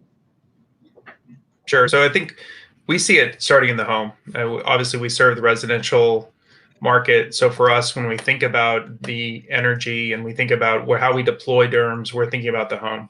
So that's solar, that's a battery or some series of batteries, and then it's additional control technology that could be hardware or software, bringing that whole home together as what we like to think about as a nanogrid. And we've got our own term for it. It's the Sonova Adaptive Home. So the home adapts to the needs that you have as a consumer, whether you need economic benefits or you need resiliency benefits, the home is going to provide that to you because we've got all the technology and tools that are necessary. We then take that home nanogrid and we bring a bunch of them together. When we bring them together, they now start to form a resource for the grid. And so we've productized that into grid services. And we're working with utilities and other load serving entities to make this grouping of homes that can generate electricity, store electricity, and control electricity can now provide a resource back to the grid to help stabilize grids or to act in a way that's complementary to how the grid needs to perform. So that could be peak load shading through demand response programs. That could be acting as a cluster of additional resources when the grid needs to do some kind of ancillary service or something else. And then we see microgrids as a solution for us. And our focus is more around the community itself. So think about multi-hundred home communities where every single residence is a nanogrid. Those nanogrids are then complemented by additional resources. So that's additional energy generation, energy storage, and management technology so that the whole neighborhood can now be functioning independently of the grid or complementary to the grid. I think the last months and years have shown us that the world is getting here. It's not going to be, we're not without adverse weather effects in every single market. And the failure point in the grid has historically been that old tree that we planted in the ground and called power pole, and it gets broken when a wind blows or a tree falls or a truck drives off the road. That's historically been the challenge. Now that challenge is being complemented by a generation not showing up. We saw that this last week in Texas. We've seen it, historically in Texas a number of times now, all the way back to 2011, where there were some significant outages, and we're seeing it in other markets as well. So I think nanogrid, grid services, microgrids, we're seeing that whole series of capabilities as critical, and it's something that Sonova is playing into and continuing to grow our customer base off of. And in 2020, just to give us some kind of high level perspective, I mean, we were talking about how, this is all driving interest from consumers. I mean, are consumers still continuing to put the money down? Was 2020 a good year, a plateauing year? If you're willing to share that with us as far as actual implementations of solar and purchases of storage, anything you can share there? So we saw consistent growth throughout 2020. We haven't released our final Q4 numbers as of yet, but through the third quarter we showed incremental growth quarter on quarter. We maintained our guidance for the year of 40% plus annualized growth. We saw the addition of tens of thousands of customers on solar, and we saw an attachment rate of storage in the second and third quarters north of 30%. So on average, 1 in 3 customers was adding a storage system to their solar system when they purchased it from Sunnova. So yes, I mean, we saw that demand, and that demand continued. And I think, when you look out at the marketplace today, it's been mentioned in this call, but consumers are looking for resilience. Our home is our office, is our classroom, is just our safe haven. And we believe in providing that resiliency. We've built an extensive product portfolio around it, where we've got multiple different payment options for consumers: lease, loan, power purchase agreements, cash if you want to pay cash. With the lowering of interest rates in the market, we've now rolled out a 0% APR for customers that want to get solar and storage from Sunnova, first of its kind. 25-year kind of bumper to bumper platinum warranty on that. We take care of the battery and guarantee the battery for 25 years. So we're providing services because the market demand is there, and we just see that increasing. Solar is still a pretty slow growth category overall. On average, the U.S. adds 325 to 350,000 homes a year. 80 million eligible homes. We've got about 200 years of runway ahead of us at the current growth rate. So we believe there's a need to kind of accelerate that growth rate and bring renewables more quickly to market. But consumers are interested in it. I think we just need to continue to simplify the approach, the processes, and most of all, the inconsistent regulation that occurs, and a lot of the processes with the local jurisdictions that are slowing us down and allowing us to do a good job for consumers. Mm-hmm.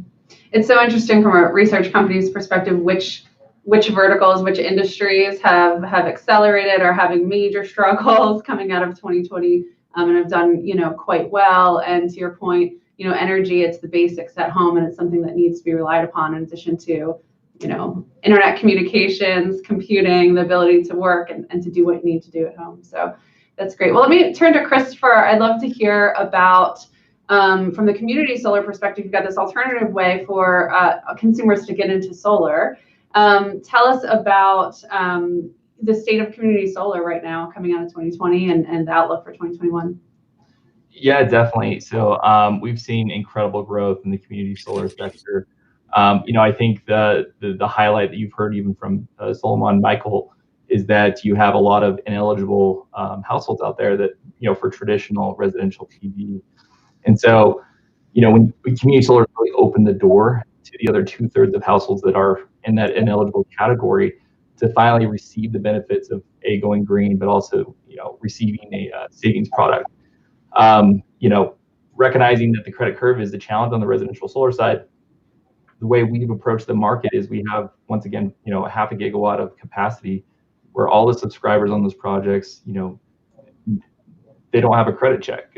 We've been able to bring that to them. And so I think that response to the market has really been met with open arms, especially from regulators who want to see more adoption of solar by low and moderate income folks or those that have a suboptimal home, or even to your point, multi-dwelling units. So I feel like that is only going to continue to grow. We obviously want as many states to adopt these policies and programs as quickly as possible. And we have a very exciting runway of new states coming online in the next few years. Interesting. Well, our research definitely shows that there's different pockets of consumers and what they're interested in when it comes to solar. So is it energy savings, which everybody wants to save money, but then there's the desire to get into it because it's green, and then a slightly different segment, honestly, that's more about the resilience. And so do you see the community solar and residential solar as being maybe serving two different segments, or a lot of overlap? Yeah, definitely. I mean, I think the pie out there, from a consumer picture is plenty large. I really like what Solomon and Michael have said about resiliency. I think, we've witnessed firsthand California blackouts. We've witnessed just recently Texas. There's always going to be a strong demand for the homeowners that can, put residential rooftop on their home paired with energy storage, and have that, resiliency. We'll call it climate events.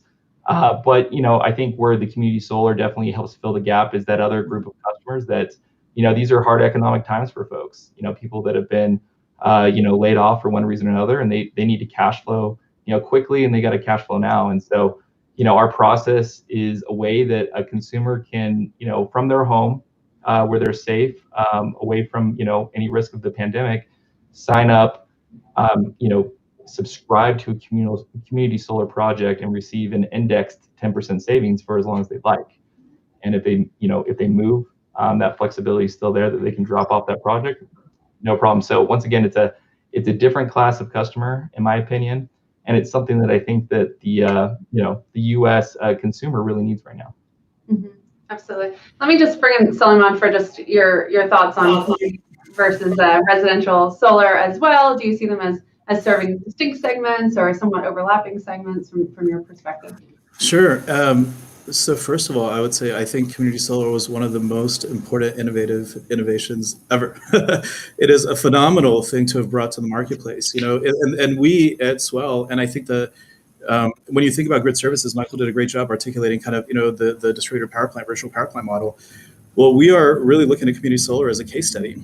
If you look at the players in community solar, including Arcadia, what they've done is they've done a fantastic job of taking an asset class, which is solar, going to utilities and saying, hey, this can be a bona fide part of your portfolio, right? And then they've done that's pretty difficult work. They've then done the good, difficult work of going to consumers and saying, hey, here's an alternate way to achieve some of your objectives. Yes, you won't achieve the resiliency objectives. That's a very localized objective to achieve. But there are many other objectives you'll achieve through becoming a community solar participant.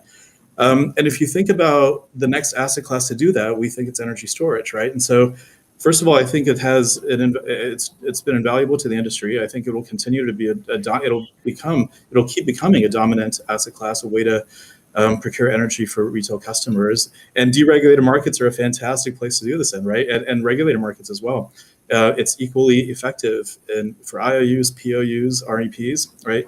But I'll say that from our standpoint, looking at that, modeling off of that, and saying, how do we make energy storage the next asset class that utilities can say, hey, I want this to be a part of my portfolio, right? And Michael articulated it perfectly.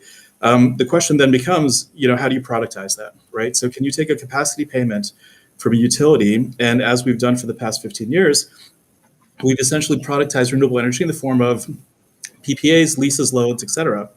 Well, can you kind of do something on top of that? Can you layer? So we've essentially connected the capital markets to customers, right? Or to installers. And the question now becomes, can you similarly do that? Can you take the wholesale utility markets and utilities in general and connect them to customers in this two-way traffic that we're having with electrons now? And how do you productize that, right? How do you bring that to the consumer? How do you turn that into something that's bankable and therefore bring down the cost of capital, right? So I would say we learn a lot. We borrow a lot from the Community Solar Handbook in terms of how that asset class came into the marketplace, and hope to do as they've done. Yeah, that's great. That's great perspective to add. Now, I do want to talk about FERC 2222 because we see this as a sea change, perhaps, right? And how rules are made and the access for DERs to the wholesale markets. Rory, can you provide any perspective of how you're looking at that rule? And I understand that it's not probably till 2022 that we might realize the implementations, but everyone's sort of planning for what that future is going to look like. Can you break that down of how you see that change impacting the market in your business? Absolutely. I think, well, one, it's creating a great opportunity for our business. We see it as a point where we're offering a much easier path to connect the consumers, the prosumers, the aggregators to the broader market, the wholesale markets that have higher volumes, more flexible markets through the distribution grid, and having to really bring the distribution grid operator, the distribution system operator, into the conversation and fully part of it, because that distribution grid, can't be undervalued as to how important it is to enable the value that is in all the DERs to work together. And so 2222 is telling all the players, in essence, the three of you groups, communities, need to have a plan to work together to enable all the DERs to play in the, with the big grid operators. So Texas, 2222 probably won't happen in Texas because of FERC, DC, no DC ties. But the whole concept will, in Texas, it's happening in Australia and everywhere else, of let's get aggregations of smaller resources efficiently enabled to be a part of the bigger picture of the bulk electric system, and to do so in a manner that's financially smart and reliably smart. And so I think it's a great path, and it's really a lot of where we are at, of that interface between the DER, the distribution grid, and the wholesale market, and tying those three together and understanding the complexities of each and understanding the values of each. And those, I just mentioned, I remember one of your earlier speakers from Austin Energy talking about the 4 C's for all DERs: the choice, the convenience, the cost, and bring all of that together. And I think 2222 is conceptually a framework that is going to help that happen and help a mass scale rollout. And Michael talked about, we're only just touched the tip of the iceberg of the market and the opportunity, and it's going to really enable that opportunity, and it's going to enable DERMS providers like us to support that through connecting the grid and the DER providers and the consumers and the aggregators all together efficiently. Mm-hmm. Let me remind the audience that if you have any questions, go ahead and submit that as we go, and I'll make sure to keep my eye on them.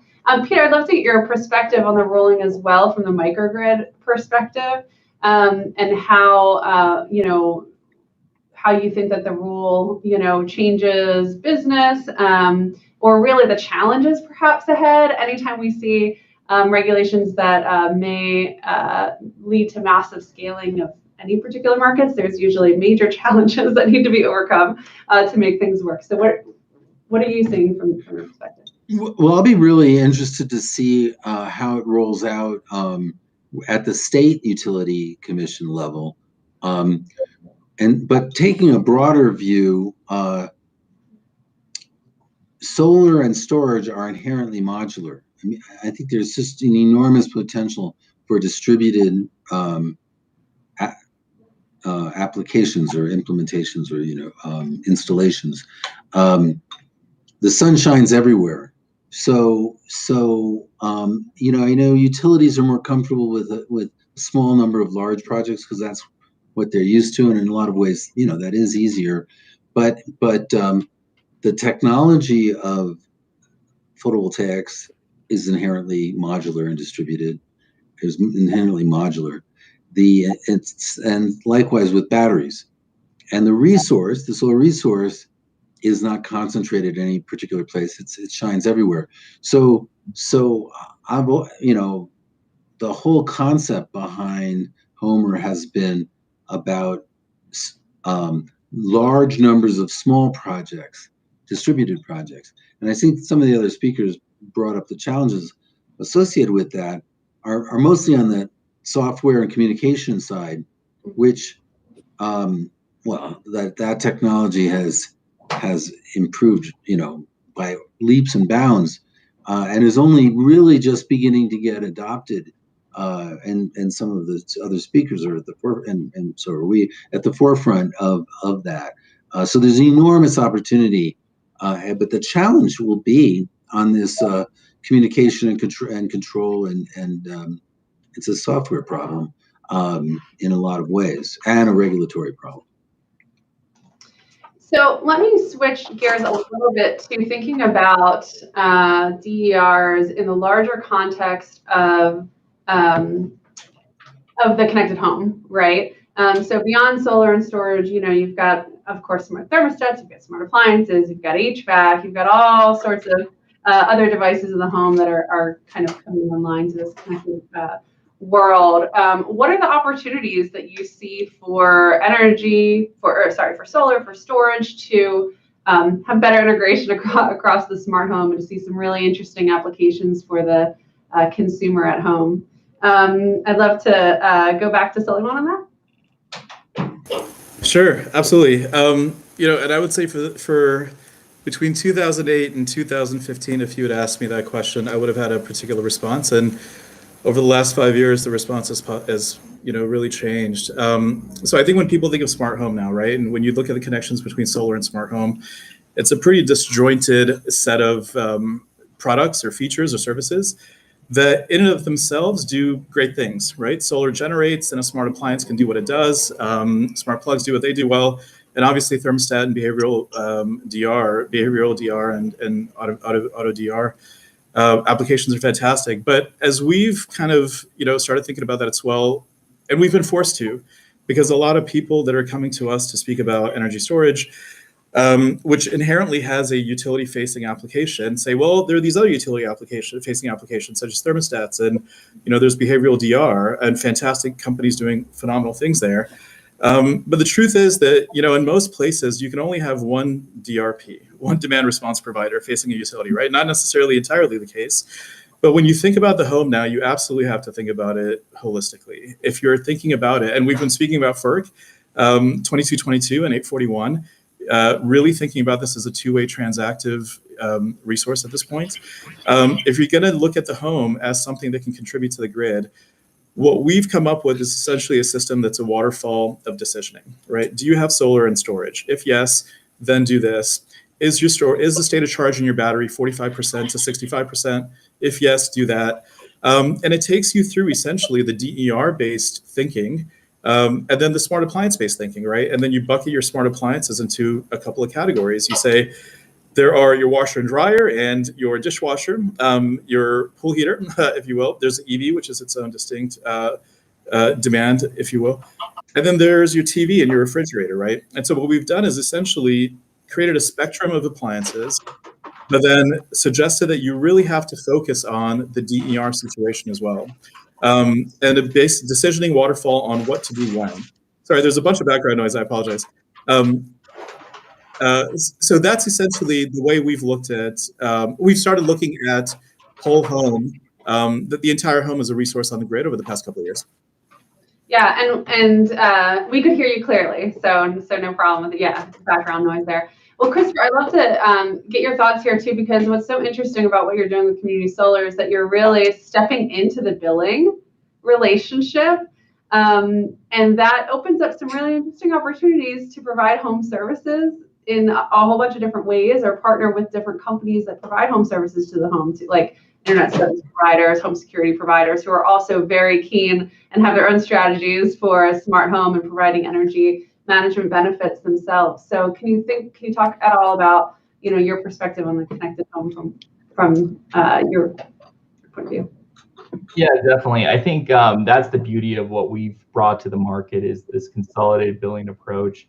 One of the common themes you're going to hear from all my co-panelists here is that these are exciting times. Electrification's happening. There's great innovation out there. Energy is a two-way street. Demand response, dispatchable resources. We got solar generation. We got all these great things happening. But when you bring that to the consumer, for them to reconcile all the different value streams that they're receiving and payments, I mean, it can be pretty complicated and mind-numbing for them. And so what we've kind of approached the market with is, let's pair these individual value streams behind the scenes into a single consolidated view. And that interaction involves, once again, integration in a relationship with those utilities.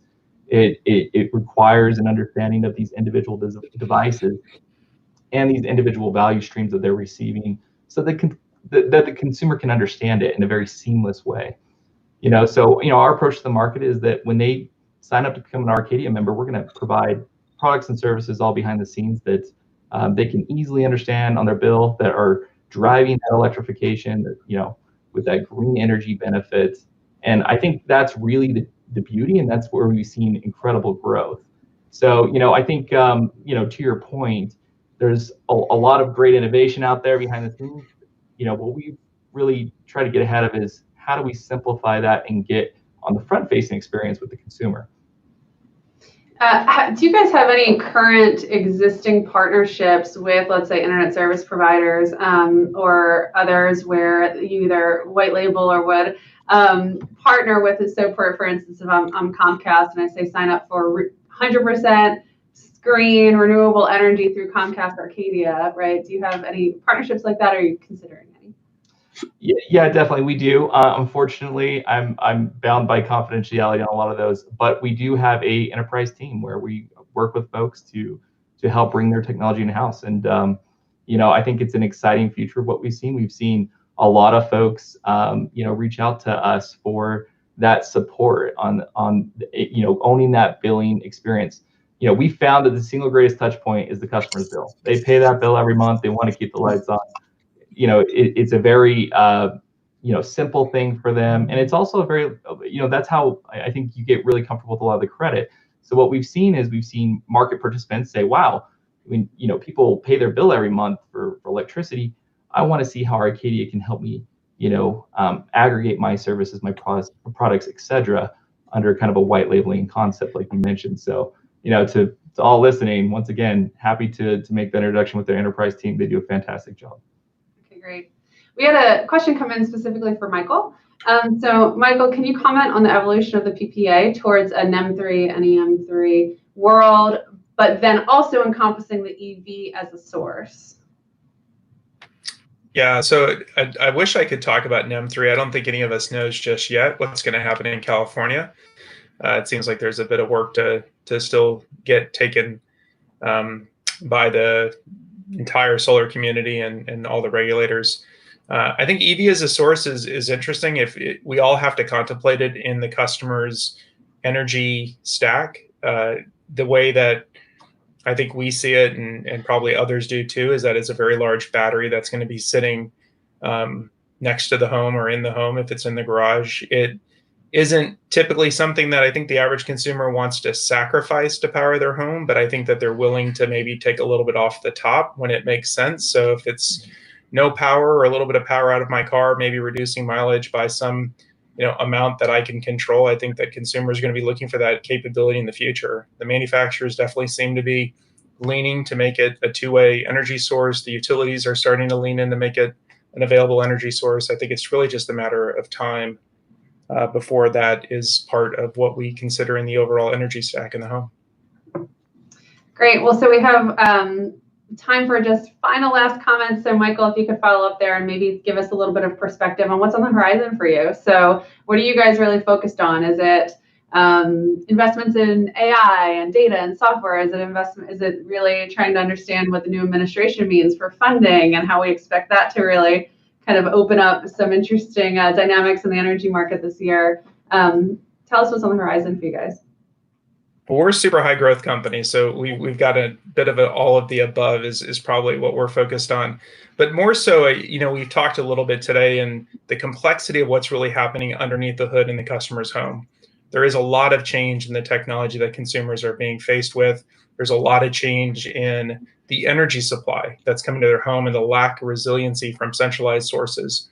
We really believe in decentralized, whether that's a decentralized with centralized or completely decentralized. I think only time will tell.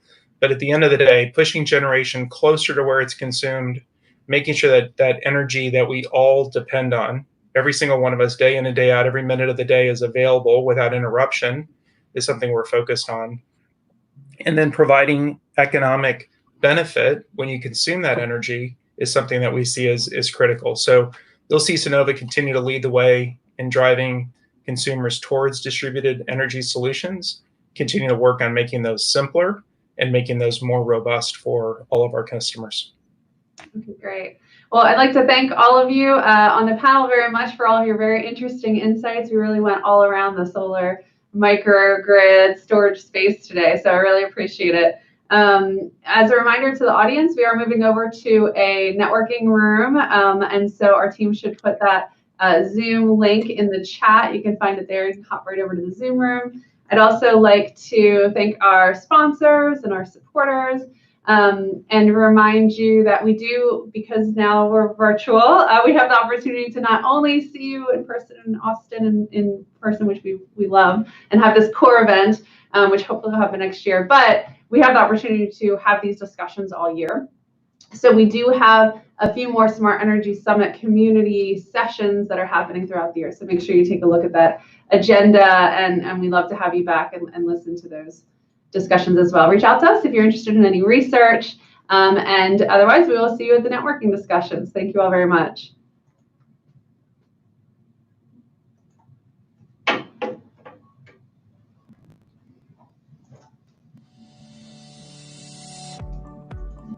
Thank you so much for joining us today. It is my pleasure to have Abhay Gupta, founder and CEO of Bidgely and a platinum sponsor of Parks Associates Smart Energy Summit, join us today. My name is Elizabeth Parks, and I'm the president of Parks Associates, a market research and consulting company that also hosts the Smart Energy Summit. So thank you so much, Abhay, for your time and your support of our upcoming event. I'd like to go ahead and just jump right in.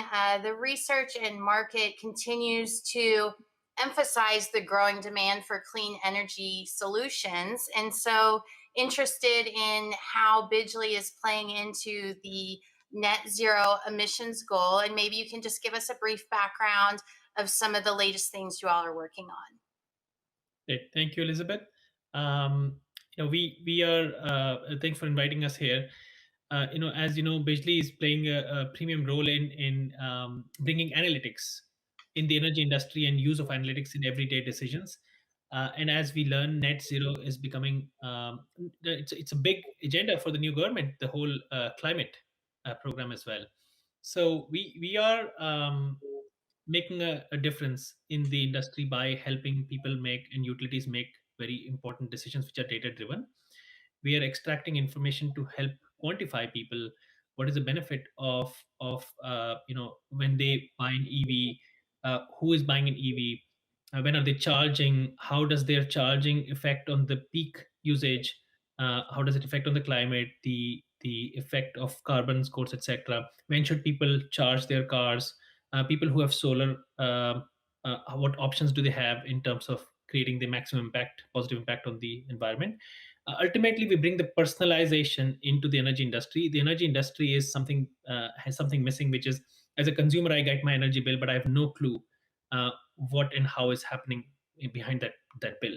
So we are bringing the personalization in the industry by helping people understand the impact of their actions and where is their money going and what they should be doing based on their energy, their rate plan, their appliances, etc. That's great, and certainly see some of that in our research, that the ability to lower cost on energy bills and understand that data behind these programs is helping drive further adoption of new programs. And also just have an interesting data point out of the field showing that 42% of households are highly likely to choose a provider who offers energy from renewables like solar and electric vehicles over traditional energy sources. So certainly seeing that growing demand. Given the past year with COVID-19 and shifts in the consumer market, can you share some of the specific trends that you all are seeing take shape and maybe focus in on some of the changes that you all are noting? Absolutely. We can start with the industry trends. Of course, one of the industry trend we see is more and more adoption of smart meters. I think the smart meter adoption, in my opinion or knowledge, has already crossed the 50% mark. So we are beyond the majority level, and you're seeing that adoption.